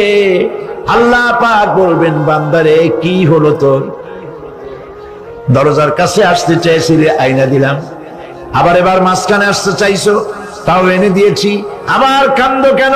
লোকটি বলবে, রব্বুল আলামিন এবার কান্দি এই জন্যে, তুমি যখন দয়া করে একটিবার জান্নাতের মাঝখানে এনে আমাকে দাঁড় করায় দিয়েছো, তুমি রহমান রহিম গফুরুর রহিম, এই জান্নাত থেকে আবার আর বাইর করে দিও না। আল্লাহ রাব্বুল আলামিন বলবেন, ও আমার বান্দারে, আমার এই জান্নাত তোর খুব পছন্দ হয়েছে নাকি? লোকটি বলবে, রব্বুল আলামিন কলিজা ঠান্ডা হয়ে গেছে, ভাবতেও পারি নাই জান্নাত এত সুন্দর। আল্লাহ পাক বলবেন, বান্দারে এরকম একটি নয়, দুইটা নয়, তোর জন্য আমি 10টা জান্নাতে এরকম রিজার্ভ করে রাখছি। সুবহানাল্লাহ। আল্লাহ পাককে ভয় করে পৃথিবীর সমস্ত পাপ থেকে যারা নিজেকে রক্ষা করবে, আল্লাহ তাদের জন্য এই জান্নাত রেখে দিয়েছেন। সুবহানাল্লাহ। সেই জান্নাতের রিসিপশন আপনারা আন্দাজ করতে পারবেন না, রিসিপশন কারে কয়। কি এর প্রধানমন্ত্রী আর প্রেসিডেন্ট, 4-5টা পুলিশ আর আর্মি আসে একটা ফট করে সেলুট মারলো, বাস শেষ হয়ে গেল, এরকম না। জান্নাতীদেরকে রিসিপশন দেওয়া হবে। জান্নাতীরা যখন আল্লাহর হুকুমে জান্নাতের দিকে যেতে লাগবে, আর যখন জান্নাতের কাছে চলে যাবে, আল্লাহ রাব্বুল আলামিন শোনায় দিচ্ছেন, হাত্তা ইযা জাউহা ফুতিহাত আবওয়াবুহা ওয়া ক্বালা লাহুম খাযানাতুহা সালামুন আলাইকুম তিবতুম ফাদখুলুহা খালিদিন। সুবহানাল্লাহ। জান্নাতীরা যখন জান্নাতে প্রবেশ করার দরজার মুখোমুখি হবে, দ্বার রক্ষীগণ তখন বলবে, সালামুন আলাইকুম, আল্লাহর শান্তি তোমাদের উপরে বর্ষিত হোক। সুবহানাল্লাহ।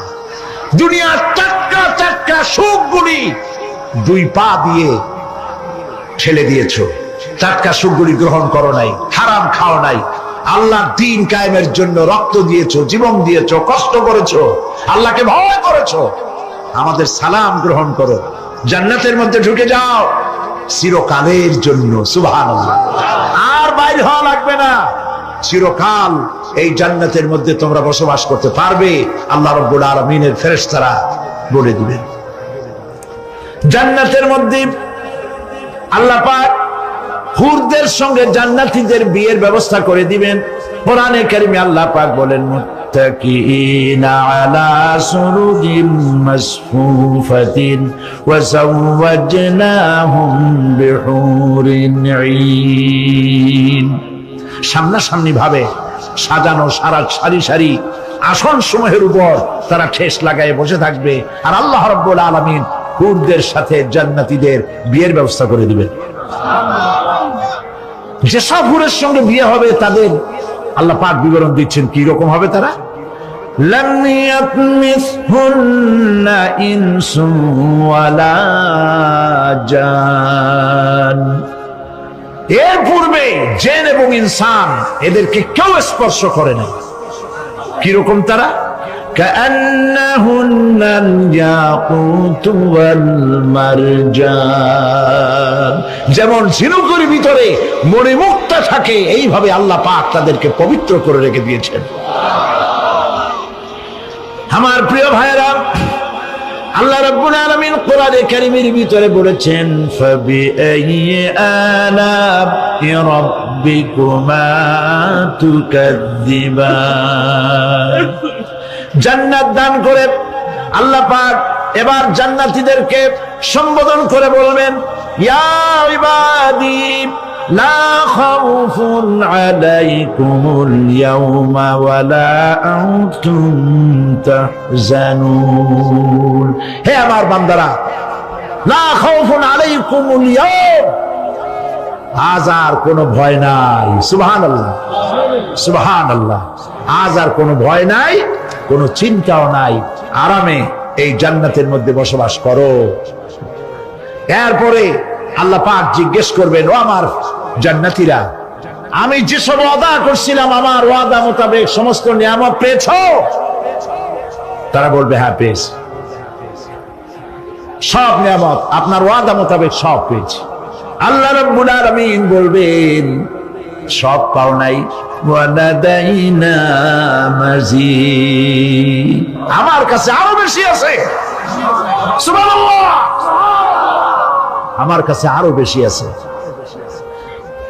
জান্নাতীরা বুঝবে না সে আরো বেশিটা কি, এর থেকে আর বেশি কি।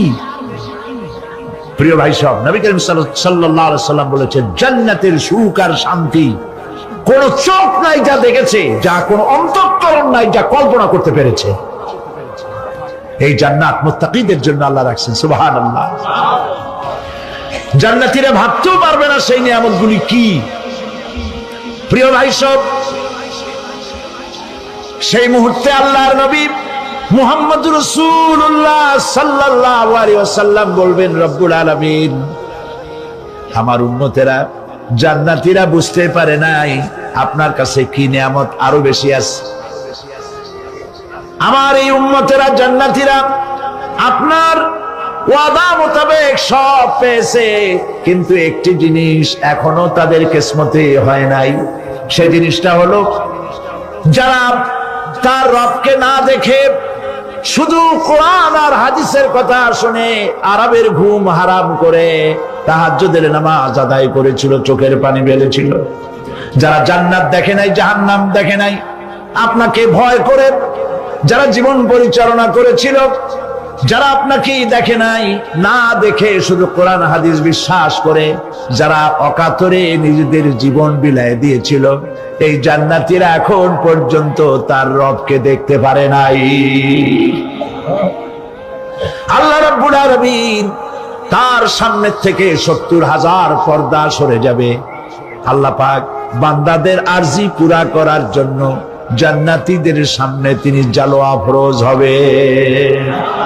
কোরআন শরীফের ভিতরে আল্লাহ পাক বলেন, জান্নাতীরা তারা আল্লাহর দিকে, জান্নাতীরা তার রবের দিকে তাকিয়ে থাকবে, আর রব তার বান্দা দিকে তাকায়া থাকবে। প্রাণ ভরে জান্নাতীরা রবকে দেখবে, সুবহানাল্লাহ, আল্লাহ পাককে দেখবে। প্রাণ খুলে আজ দোয়া করি রব্বুল আলামিন, জান্নাতের যেই পরিবেশে যেই জায়গায় তুমি দয়া করে তোমার গোলামদেরকে তুমি নিজেই দর্শন দিবে, দেখা দিবে। মনিব গো, ও আমাদের রব, আজ এই বিশাল জনসমুদ্র নিয়ে তোমার দরবারে আবেগ ভরা কণ্ঠে বলি, যে অনুষ্ঠানটি তুমি এমন মুবারক অনুষ্ঠান করবে যেখানে তুমি জান্নাতীদেরকে দেখা দিবে, ওই জান্নাতের কোনো একটি, ওই অনুষ্ঠানের কোনো একটি কোনায় কানায় আমাদেরকেও দাঁড় করাইয়া দেখার তো।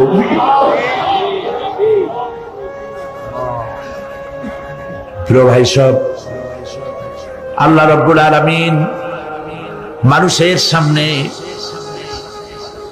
এত সব নিয়ামত রেখেছেন, এই জান্নাত দান করবেন। এরপরে আল্লাহ রাব্বুল আলামিন কোরআনে কারীমের মধ্যে বলেছেন, রব্বিস সামাওয়াতি ওয়াল আরদি ওয়া মা বাইনাহুমার রাহমানি লা ইয়ামলিকুনা মিনহু খিতাবা। এসব পুরস্কার রয়েছে তোমাদের সেই রবের পক্ষ থেকে যিনি আকাশ আর জমিনের মালিক। সুবহানাল্লাহ বলবেন না? যার সামনে কথা বলার ক্ষমতা কারো হবে না। এটি একটি মারাত্মক কথা। কিয়ামতের দিন আল্লাহর দরবারে কেউ কথা বলতে পারবে না আল্লাহর নির্দেশ ছাড়া। একটি আকীদা পরিষ্কার করে নিয়ে যান আপনাদের। সে আকীদাটা এভাবে পরিষ্কার করুন, কোন পীর সাহেব, কোন খাজা বাবা, কোন মাওলানা, কোন মুহাদ্দিস, কোন বুজুর্গ আপনাকে সুপারিশ করতে পারবে না যদি না আল্লাহ পাক তাকে কথা বলার তৌফিক না দেন। মনে থাকবে এটা। আয়াতুল কুরসির ভিতরে আমরা পড়ি, মান যাল্লাযী ইয়াশফাউ ইনদাহু ইল্লা বিইযনিহি। আল্লাহ পাক বলেছেন কিয়ামতের দিন আল্লাহর দরবারে কার সাহস আছে কথা বলতে পারে? মান যাল্লাযী ইয়াশফাউ ইনদাহু ইল্লা বিইযনিহি। আল্লাহর ওয়াদা ছাড়া, হুকুম ছাড়া আল্লাহর সামনে কথা বলার সেদিন কেউ থাকবে না। সুবহানাল্লাহ। কেউ কথা বলতে পারবে না। সুপারিশ করতে হবে আল্লাহ যারে বলেন তুমি করো, অমুকের জন্য করো, সেই ব্যক্তি শুধু তার জন্যই করতে পারবে, আর কেউ কথা বলতে পারবে না। সেই কঠিন হাসরের ময়দান, যেদিন শুধুমাত্র আল্লাহ পাক কথা বলবেন, আর যারে বলতে বলবেন সেই কেবলমাত্র বলতে পারবে। সুপারিশ এটি আল্লাহ পাক কিয়ামতে পারমিশন দিলে বলা যাবে। হযরত ইব্রাহিম আলাইহিস সালাম কিয়ামতের দিন তার নিজের পিতা সম্পর্কে সুপারিশ করবেন। রব্বুল আলামিন, আমার আব্বার জন্য সুপারিশ করতেছি, মেহেরবানি করে জাহান্নাম থেকে তারে আপনি রক্ষা করুন। আল্লাহ রব্বুল আলামিন বলবেন, ইব্রাহিম তোমার সুপারিশ মঞ্জুর হবে না। প্রিয় ভাই সব, একটু মাথা খাটান, চিন্তা করেন। জাতির পিতা কে? জাতির পিতা চিল্লায় বলুন, কলিজা সাফ করে ফেলুন। মুসলমানদের জাতির পিতা হাবিজ হাবি কেউ হতে পারে না।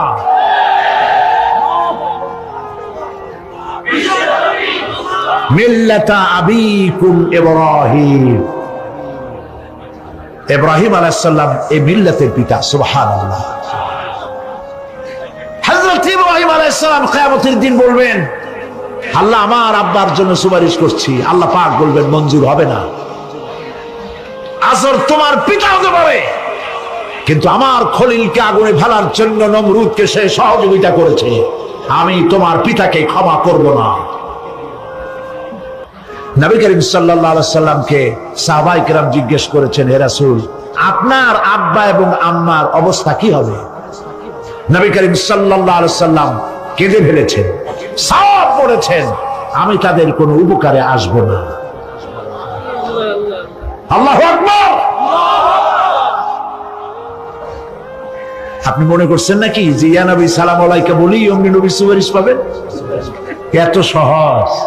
কতগুলা রসগোল্লা খাইলেন আর বড় একটা মিছিল করলেন আর অমনি চলে যাবেন?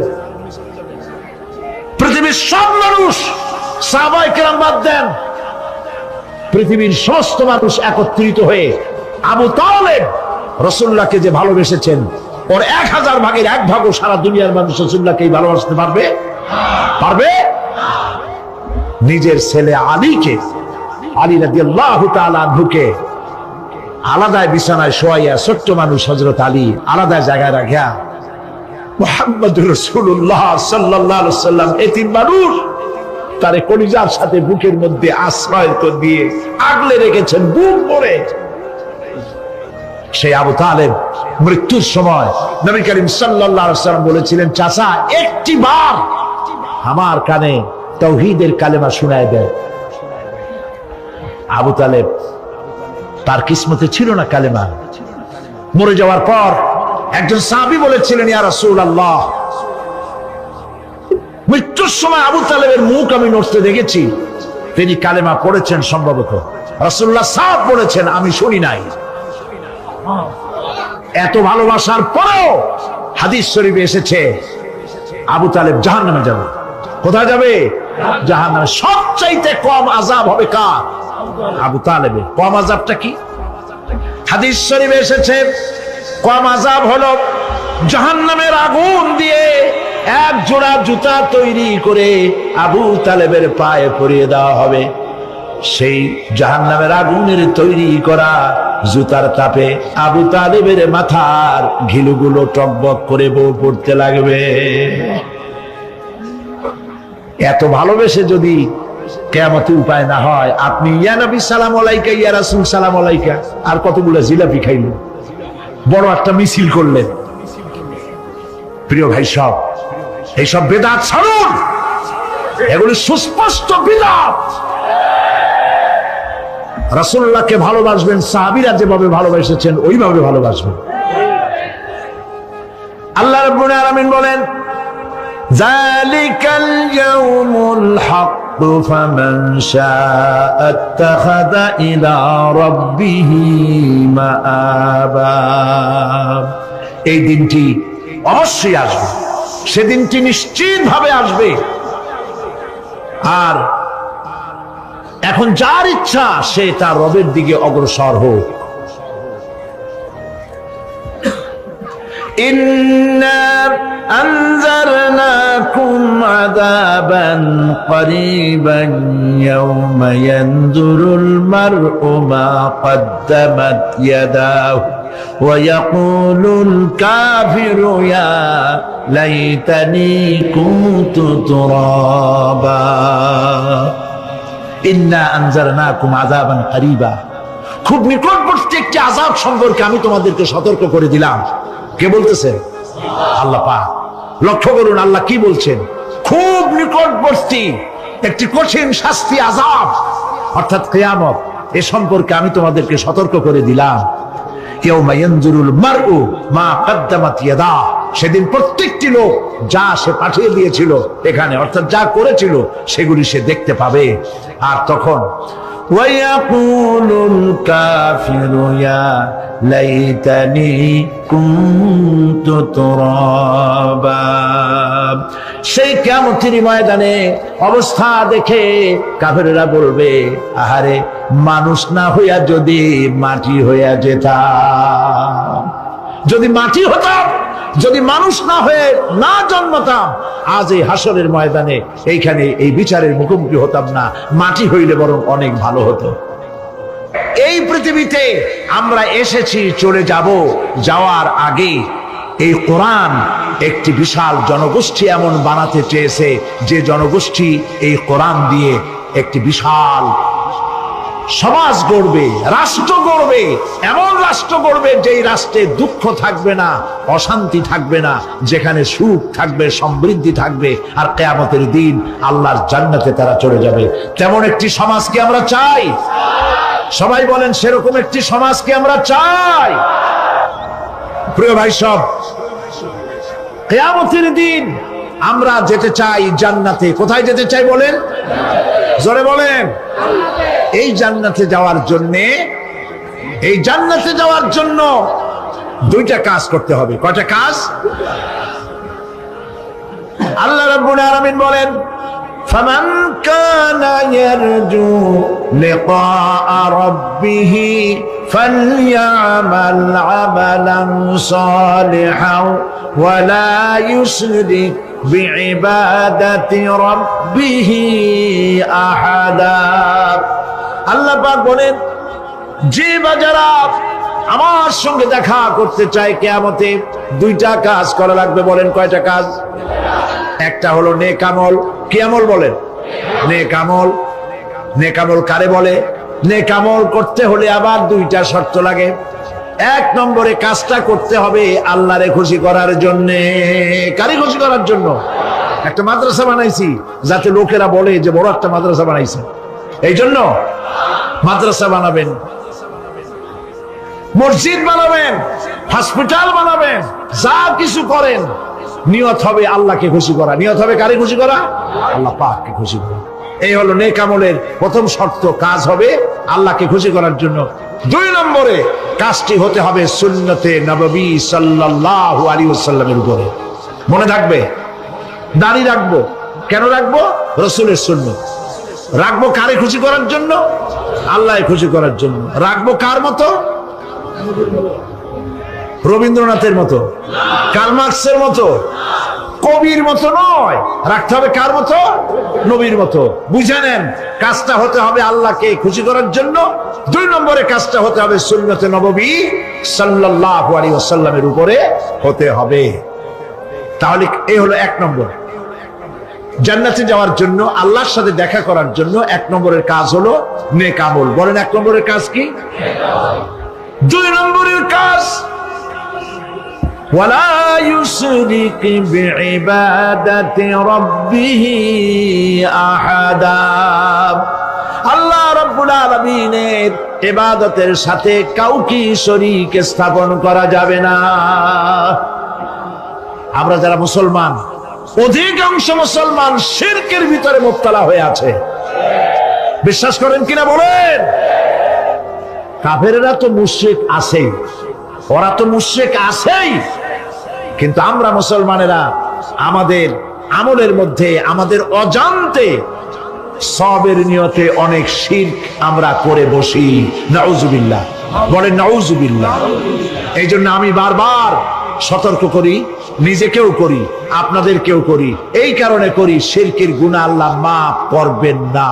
ইন্না শিরকা লাযুলমুন আযীম। শিরক মস্ত বড় অপরাধ, জুলম, আল্লাহ মাফ করবেন না। আল্লাহর কাছে কাঁদতে কাঁদতে মাফ চাওয়া লাগবে যে আল্লাহ শিরক থেকে আমাকে রক্ষা করো, বাঁচাও। অনেক গোপন শিরক আছে। মাজারে যান, পীর সাহেবের কাছে যান, মনে যদি নিয়ত থাকে উনি ফু দিলে আমি ভালো হবই, উনি তাবিজ দিলে আমার বাচ্চা হবেই, উনি আমারে দয়া করলেই আমার ব্যবসায় উন্নতি হবেই, এইটার নাম শিরক। এটার নাম কি? ওয়াইজা সাআলতা ফাসআলিল্লাহ ওয়াইজা ইসতাআনতা ফাসতাইন বিল্লাহ। যা বলার আল্লাহরে বলো, আর যা চাওয়ার কার কাছে চাও? চিল্লায় বলেন। কলিজাটাকে পরিষ্কার করে যান আজকের মাহফিলে। এই কলিজায় কারো প্রতি কোনো ভয় রাখবো না আল্লাহ ছাড়া। ভয় করবো কারে বলেন? মহব্বত আল্লাহ ছাড়া, এত বেশি মহব্বত আর কাউকে করবো না। আল্লাহ তাআলা আমাদের কলিজায় তোমার ভয় এবং মহব্বত দিয়ে ভরে দাও। রাসূলের মহব্বত দিয়ে আমাদের দিলকে ভরে দাও। বিশ্বাস করুন ভাই সাহেব, কোরআন শরীফ আমার সামনে, বিশ্বাস করুন, দেশি পীর বিদেশি পীর, খাজা বাবা দেশি এবং বিদেশি, কেউ আপনার ভাগ্য বদলাই দিতে পারবে না। এই পিছনে দৌড়ায় দৌড়ায় কোনো লাভ নয়। এতক্ষণ মসজিদের ভেতরে বসে আল্লাহর কাছে কাঁদেন। ফাকালা রাব্বুকুম উদউনি আস্তাজিব লাকুম। তোমার রব বলেছে আমারে ডাকো, আমি ডাকের সাড়া দিয়ে দেব। সুবহানাল্লাহ। আর আল্লাহ বলেছেন আমার ইবাদতের সাথে কাউকে শরীক করবে না। খবরদার। আলাইসাল্লাহু বিকাফিন আবদা। আল্লাহ প্রশ্ন করছেন, আলাইসাল্লাহু বিকাফিন আবদা, আমি কি আমার বান্দার জন্য যথেষ্ট নই? চিল্লায় বলুন অবশ্যই যথেষ্ট।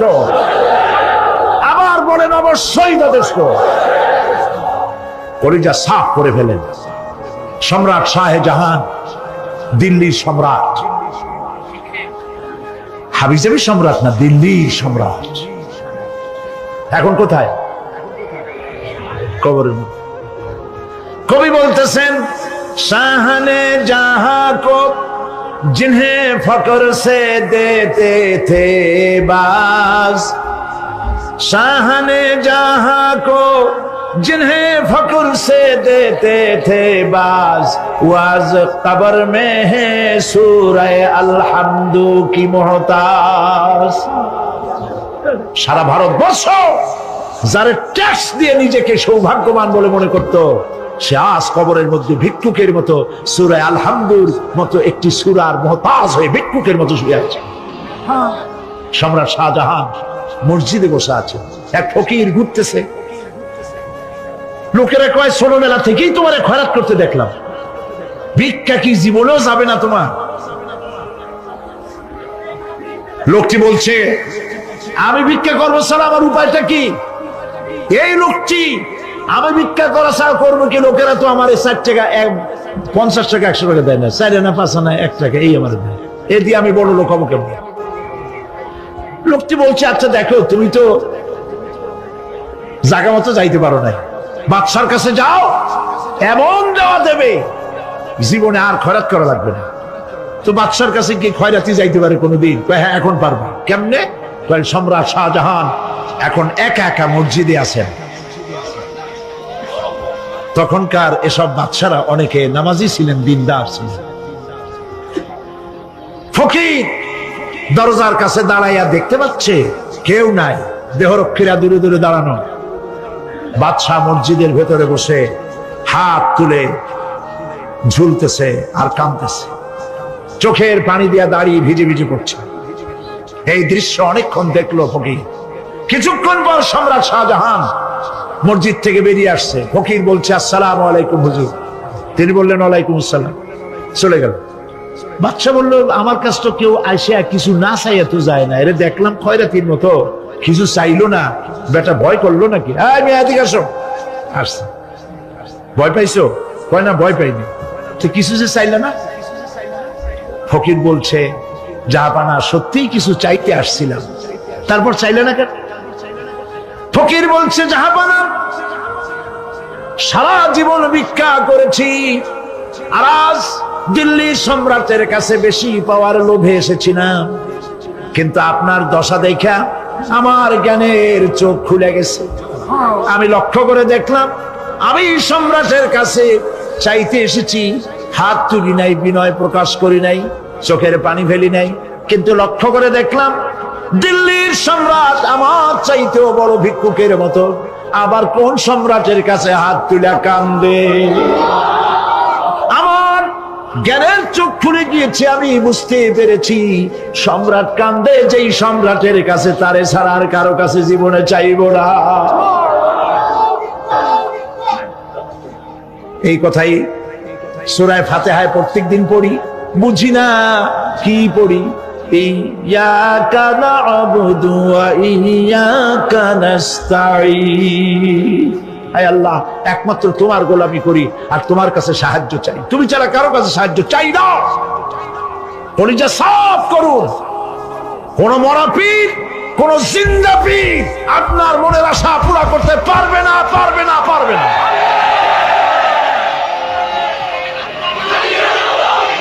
আর আজ থেকে কোন মাজারে টাকা দিবেন না, পয়সা দিবেন না, আগরবাতি দিবেন না, মোমবাতি দিবেন না, গোলাপ পানি দিবেন না। কারা কারা দিবেন না হাত উঁচু করে দেখা। সুবহানাল্লাহ, আলহামদুলিল্লাহ, লা ইলাহা ইল্লাল্লাহ, সুবহানাল্লাহ, আলহামদুলিল্লাহ, লা ইলাহা ইল্লাল্লাহ, সুবহানাল্লাহ,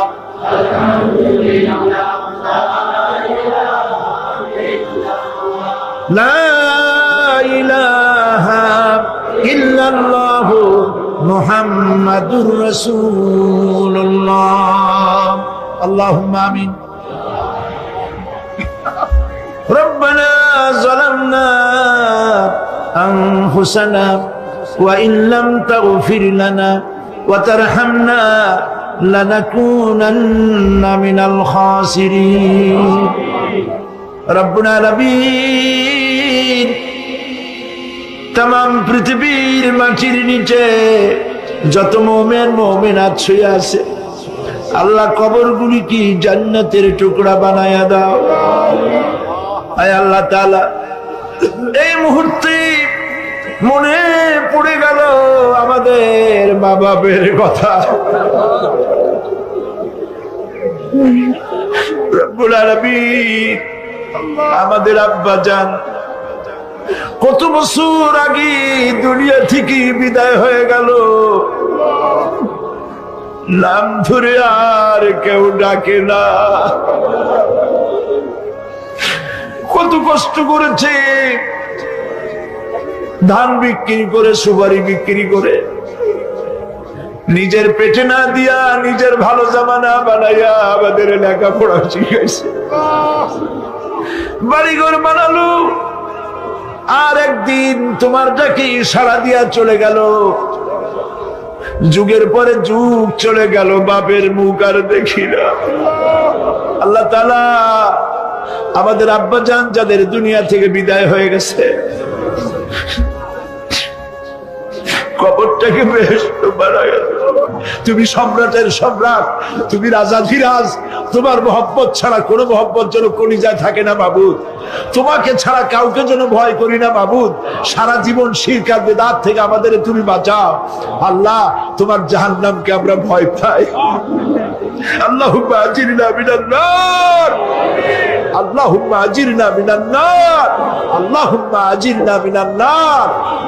রব্বানা তাকাব্বাল মিন্না ইন্নাকা আনতাস সামিউল আলিম ওয়া তুব আলাইনা ইন্নাকা আনতাত তাওয়াবুর রহিম। সুবহান রাব্বিকা রাব্বিল ইজ্জাতি আম্মা ইয়াসিফুন ওয়া সালামুন আলাল মুরসালিন ওয়ালহামদুলিল্লাহি রাব্বিল আলামিন। ওয়াজআল আখিরা কালামিনা ইনদাল মাউতি লা ইলাহা ইল্লাল্লাহ মুহাম্মাদুর রাসূলুল্লাহ। কিয়ামতের দিন আল্লাহ পাক তোমাদের সাথে কি ব্যবহার করবেন? এই আয়াত নাযিল হওয়ার পর আল্লাহর হাবিব তার মেয়েকে ডাকলেন, জামাইকে ডাকলেন, নাতিদেরকে ডাকলেন, আহলে বাইতদেরকে ডাকলেন, আর বললেন, ও আমার মেয়ে, কলিজার টুকরা ফাতেমা গো, শোনো, কেবলমাত্র আয়াত নাজিল হয়ে গেল, আল্লাহ পাক আমাকে শুনাইছেন, কিয়ামতের দিন আমি জানি না আমার সঙ্গে কি ব্যবহার করা হবে, আর এও জানি না যে তোমাদের সাথে কি ব্যবহার করা হবে। ও আমার কলিজার টুকরা মেয়ে ফাতেমা, কিয়ামতের দিন মুহাম্মদ সাল্লাল্লাহু আলাইহি সাল্লামের মেয়ে, এই হিসাবে তোমার নাজাতের ফয়সালা হবে না। ও আমার কলিজার টুকরা নাতি হাসান আর হোসেন, কিয়ামতের দিন মুহাম্মদ সাল্লাল্লাহু আলাইহি সাল্লামের নাতি হিসাবে ফয়সালা হবে না। ও আমার জামাই হযরতে আলী, কিয়ামতের দিন আমার জামাই হিসাবে নাজাতের ফয়সালা হবে না। আমল যদি ভালো হয় ফয়সালা ভালো হবে, জান্নাতে চলে যাবে। আমল যদি খারাপ হয়, কার নাতি কার জামাই দেখা হবে না। সুবহানাল্লাহ। কঠিন কিয়ামতের মাঠ। এই পরকালের বিশ্বাস যদি কলিজার মধ্যে ঢোকে, মানুষ ভালো হয়ে যাবে। কোন সুবহানাল্লাহ। আপনাদের দৃষ্টিতে পারবে। কথার জবাব যে দিলেন না, পুলিশে কি মানুষের চরিত্র ভালো বানাইতে পারবে? পুলিশের চরিত্র ভালো বানাবে কেনা, সেটাই তো কথা। মানুষের চরিত্র যাতে ভালো থাকে মানুষের জন্য খারাপ কাম না করে সেজন্য পুলিশ, পুলিশ যাতে খারাপ কাম না করে সেজন্য আরো একটা ডিপার্টমেন্ট আছে না, তারা যাতে খারাপ কাজ না করে সেজন্য আর একটা আছে। এন্টি করাপশনের আবার এন্টি করাপশন আছে, তার উপর আবার এন্টি করাপশন আছে। এন্টিটার অভাব নাই। সুতরাং পুলিশ দিয়া, বিডিআর দিয়া, আর্মি দিয়া মানুষের, দেশের, জাতির চরিত্র ভালো বানানো যায় না। রাসূলুল্লাহ এ দিয়ে বানান না, এটা ইসলামের নিয়ম নয়। পুলিশ দিয়া, আর্মি দিয়া দেশের মানুষের চরিত্র ভালো বানানো যায় না। চরিত্র ভালো বানানো যায় কেবলমাত্র পরকালের ভয় দিয়া। কিসের ভয় দিয়া? ওই যে মক্কার জীবনে ওই সমস্ত মানুষগুলি যারা চুরি করত, ডাকাতি করত, জেনা করত, বদমাশি করত, যারা শয়তানি করত, যারা মানুষকে খুন করত, এই মানুষগুলি এত ভালো হয়ে গেল, যারা চুরি ছেড়ে দিল, ডাকাতি ছেড়ে দিল, জেনা ব্যভিচার ছেড়ে দিল, এত ভালো হয়ে গেল, পৃথিবীর মধ্যে সেরা মানুষ তারা হয়ে গেলেন। জোরে বলেন সুবহানাল্লাহ। নবীর সাহাবীরা পৃথিবীর শ্রেষ্ঠ সন্তান, নবীর সাহাবীরা পৃথিবীর সেরা মানুষ, তাদের চাইতে সেরা মানুষ নবীদের পরে আর কেউ হতে পারে না। জোরে কোন সুবহানাল্লাহ। নবীর পরে পৃথিবীতে শ্রেষ্ঠ মানুষ কারা? সাহাবায়ে কেরাম রিদওয়ানুল্লাহ তাআলা আলাইহিম আজমাইন। ওনারা তো কুফরের মধ্যে ছিলেন, শিরকের মধ্যে ছিলেন, চুরি, ডাকাতি, জেনা, ব্যভিচার এমন কোনো পাপ নাই যা করা হয়নি। তারপরে যখন আল্লাহর নবীর কাছ থেকে তাওহীদ, রিসালাত ও আখিরাতের দাওয়াত পেলেন, কি সোনার মানুষ এক একজন হয়ে গেলেন। সুবহানাল্লাহ। যারা ছিলেন নারীর সতীত্বের জম, তারা হয়ে গেলেন নারীর সতীত্বের পাহারাদার।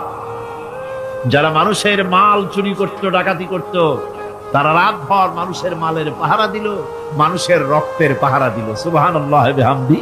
রক্ত ও সম্পদের পাহারা দিল। রাসূল বললেন, খায়রুল কুরুনে কারনি, সর্বশ্রেষ্ঠ যুগ তো আমার যুগ। বন্ধুগণ, এরপরে একটা জীবন আসবে ওই কিয়ামতের ময়দানে। এই পরকালের বিশ্বাসটা গুরুত্বপূর্ণ ব্যাপার। আমাদের সবকিছুর হিসাব দেওয়া লাগবে।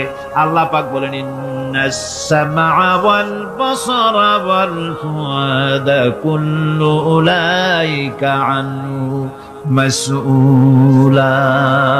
নিঃসন্দেহে মানুষের শ্রবণ শক্তি, দর্শন শক্তি এবং তার অন্তঃকরণের কল্পনা সম্পর্কে আল্লাহ রাব্বুল আলামিনের কাছে জিজ্ঞাসিত হতে হবে। কান দিয়া কি করেছিলা, চোখ দিয়া কি করেছিলা, মুখ দিয়া কি করেছিলে, হাত দিয়ে কি করেছিলে, সবকিছুর জবাব আল্লাহ রাব্বুল আলামিনের কাছে দিতে হবে। সবটার জবাব দিতে হবে, কোনো কিছু বাদ যাবে না। এমনকি মনের ভিতরে যে কল্পনা আমরা করি, এই কল্পনার হিসাবও আল্লাহর দরবারে দিতে হবে। কোরআনে কারীম বলছেন, ওয়া ইন তুবদু মা ফি আনফুসিকুম আও তুখফুহু ইউহাসিবকুম বিহিল্লাহ। মনের ভিতরে তুমি যেটা কল্পনা করো সেটা প্রকাশ করো, অথবা তুমি গোপন রাখো, যাই তুমি করো না কেন, আল্লাহ রাব্বুল আলামিন এর হিসাবও তোমার কাছে নেবেন। ফায়াগফিরু লিমান ইয়াশাউ ওয়া ইউআযযিবু মান ইয়াশাউ ওয়াল্লাহু আলা কুল্লি শাইইন কাদির। মহান আল্লাহ পাক বলেন, করার পর তোমার মনের ভিতরে কি কল্পনা করেছিলে ওইটার হিসাব আমি নেব। হিসাব নেওয়ার পর যারে খুশি ক্ষমা করে দেব, যাকে খুশি শাস্তি প্রদান করব। সবকিছুর উপরে আল্লাহ রাব্বুল আলামিন শক্তিমান, সব তিনি করতে পারেন, সমস্ত কুদরত রয়েছে তার। সুতরাং মানুষদেরকে, আল্লাহর বান্দাদেরকে বিশ্বাস করতে হবে যে আমার কোনো কথা বাদ যাবে না। কথাগুলি রেকর্ড হচ্ছে, কথা রেকর্ড হচ্ছে। আমি যে ওয়াজ করতেছি, এই কথাগুলি রেকর্ড হচ্ছে নাকি হচ্ছে না? অনেক টেপ রেকর্ডার রেকর্ড হচ্ছে, অডিও ভিডিও হচ্ছে। আজ থেকে 50 বছর পর যদি এই রেকর্ড বাজানো হয়, আমাকে যদি বলা হয় যে আপনি অমুক জায়গায় অমুক কথা বলেছেন, আমি যদি বলি না আমি কথা বলি নাই, তারপরে যদি রেকর্ড বাজানো হয়, তাহলে আমি কথা যে বলি নাই যদি বলি, তাহলে এটা ধরা পড়বে না? সেখানে ধরা পড়বে না? তাহলে এই মানুষের কথা প্লাস্টিকের ফিতায় রেকর্ড করে 50 বছর, 100 বছর, 200 বছর, 500 বছর যদি প্লাস্টিকের ফিতায় এটাকে চলচ্চিত্র করে অথবা টেপ রেকর্ডারে করে যদি ধরে রাখা যায়। এই বুদ্ধিটা কে দিলেন কত দেখি? সবাই কন্যা এই বুদ্ধিটা দিলেন কে? যে আল্লাহ রাব্বুল আলামিন মানুষের মাথায় বুদ্ধি দিলেন, যার দ্বারা সে মানুষের কথাবার্তা অ্যাক্টিভিটি সব ধরে রাখতে পারে। সেই আল্লাহ রাব্বুল আলামিন বুঝি আপনার আমার কথা এবং আপনার আমার অ্যাক্টিভিটিস কে তিনি বুঝি ধরে রাখতে পারবেন না কিয়ামত পর্যন্ত? পারবেন কি না? সেজন্য রব্বুল আলামিন বলেন, মা ইয়ালফিযু মিন কাওলিন ইল্লা লাদাইহি রাকীবুন আতীদ। সমস্ত কথা রেকর্ড হচ্ছে। সুবহানাল্লাহ কোন জোরে! সমস্ত কথা রেকর্ড হচ্ছে, একটা কথাও বাদ যাবে না। মুখ আছে বলেই কথা বলবেন তা না, হিসাব করে কথা বলতে হবে। গীবত গাওয়া যাবে না, মিথ্যা কথা বলা যাবে না, মিথ্যা ওয়াদা করা যাবে না। মিথ্যা ওয়াদার তো মৌসুম এসে গেছে। কি কোন বোঝেন কথা? হ্যাঁ, মিথ্যা ওয়াদার মৌসুম এসে গেছে।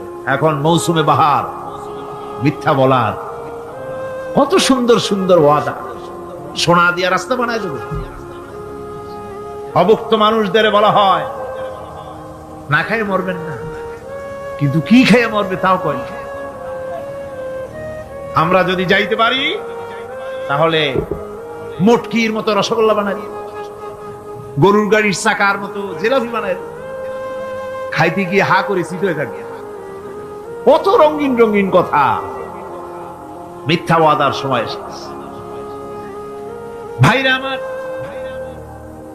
পরকাল যদি বিশ্বাস করে সেই ব্যক্তি কিছুটি মুখ আছে বলেই যা খুশি বলবে না, পরনিন্দা করবে না, পরচর্চা করবে না, হাত আছে বলেই যা তা লিখবে না। ঘটনা হইল একটা, লিখলো আর একটা। কলম একটা আছে বলেই যা খুশি তা লেখা যায় না, মুখ আছে বলেই যা খুশি তা বলা যায় না, চোখ আছে বলেই যা খুশি তা দেখা যায় না। গরু খাওয়া জায়েজ করা হয়েছে বলে গরুর লেজ থেকে মাথা পর্যন্ত পাইকারি দরে সব খাওয়া যায় না। গরু খাওয়া হারাম না হালাল? হালাল। পাইকারি দরে লেজ থেকে মাথা পর্যন্ত সব খাওয়া হালাল না। ওর মধ্যে আল্লাহ কিছু হারাম রেখে দিছে, সেগুলোকে বাইসে খাইতে হবে। আল্লাহ দেখতে চান পাইকারি দরে জমের খাওয়া খাও না আমার হারাম গুলি বাদ দিয়ে খাও, নিষেধ করা গুলি বাদ দিয়ে খাও। মুখ আছে বলেই যা খুশি তা বলা যাবে না, কান আছে বলেই যা খুশি তা শোনা যাবে না, চোখ আছে বলেই যা খুশি তা দেখা যাবে না, হাত পা আছে বলেই যা খুশি তা করা যাবে না। সবটার পেছনে আল্লাহ রাব্বুল আলামিনকে ভয় করা লাগবে। মহান আল্লাহ রাব্বুল আলামিন বলে, বান্দারে তোমার সমস্ত কার্যাবলী এমনকি তোমার চাহনিটা পর্যন্ত কার দিকে কি নিয়তে তাকাইছো কেউ জানে না, আমি আল্লাহ রাব্বুল আলামিন জানি।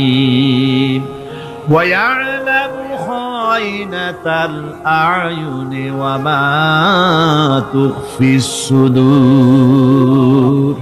তোমার অন্তঃকরণ কি জিনিস গোপন করে আর তোমার চক্ষু কি লুকোচুরি খেলে আমি টের পাই। সুবহানাল্লাহ বিহামদি। চশমার ফাঁক দিয়া কি দেখো, কারে দেখো, কি নজরে দেখো, সানগ্লাস পরিয়া কেউ ঠিক পায় না, আমি ঠিক পাই। সুবহানাল্লাহ, জোরে কান সুবহানাল্লাহ। সুতরাং চোখের নজরের হিসাব হবে, হাতের কাজের হিসাব হবে, পায়ের চলার হিসাব হবে, আপনার বলার হিসাব হবে, মুখে যা বলেছেন, যা করেছেন, হাত পাও দিয়ে যা করেছেন সবকিছুর হিসাব হবে কিয়ামতের দিন। আল্লাহর দরবারে সবকিছু উপস্থিত হবে, কোনো জিনিস বাদ পড়বে না। فَمَن يَعْمَلْ مِثْقَالَ ذَرَّةٍ خَيْرًا يَرَهُ وَمَن يَعْمَلْ مِثْقَالَ ذَرَّةٍ شَرًّا يَرَهُ।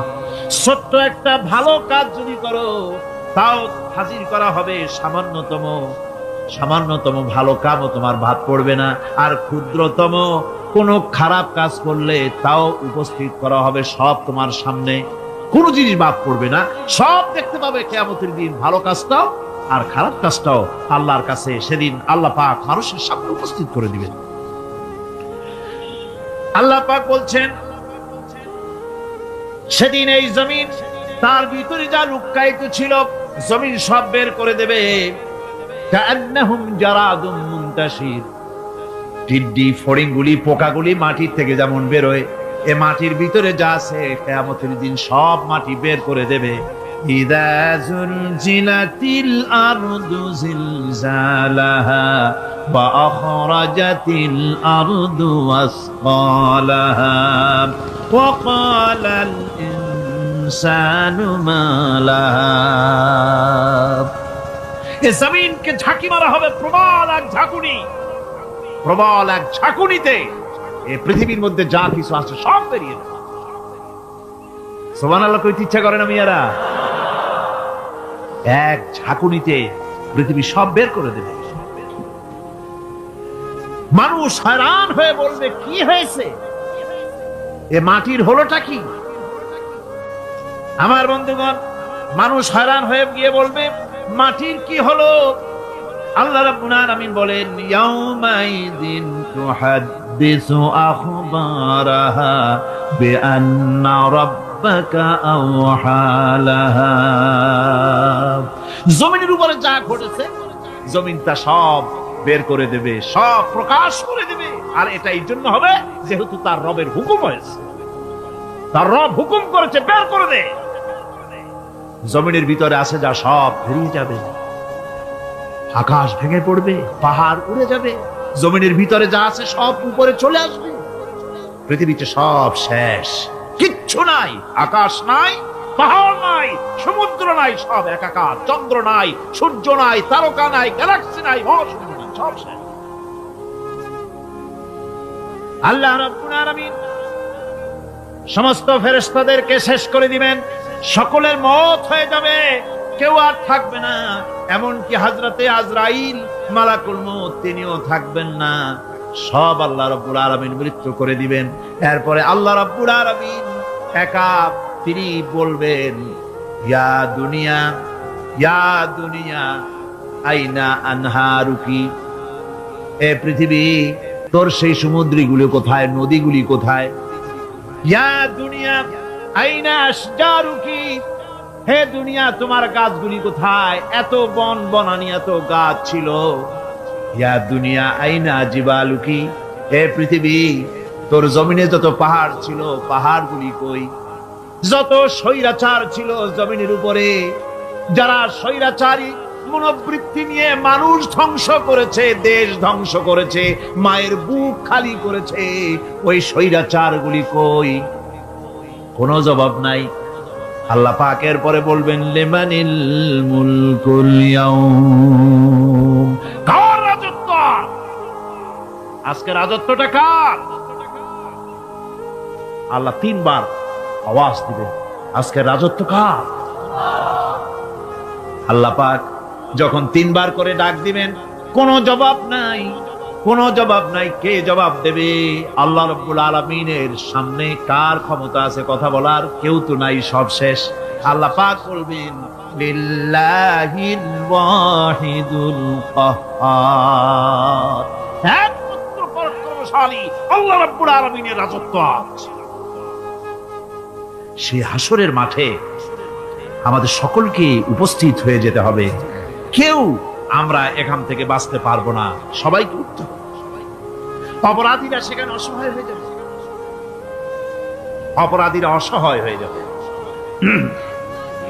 আল্লাহ পাক বলেন ফাইযা জাআতিস সাখাতু ইয়াওমা ইয়াফিরুল মারউ মিন আখিহি ওয়া উম্মিহি ওয়া আবিহি ওয়া সাহিবাতিহি ওয়া বানিহি।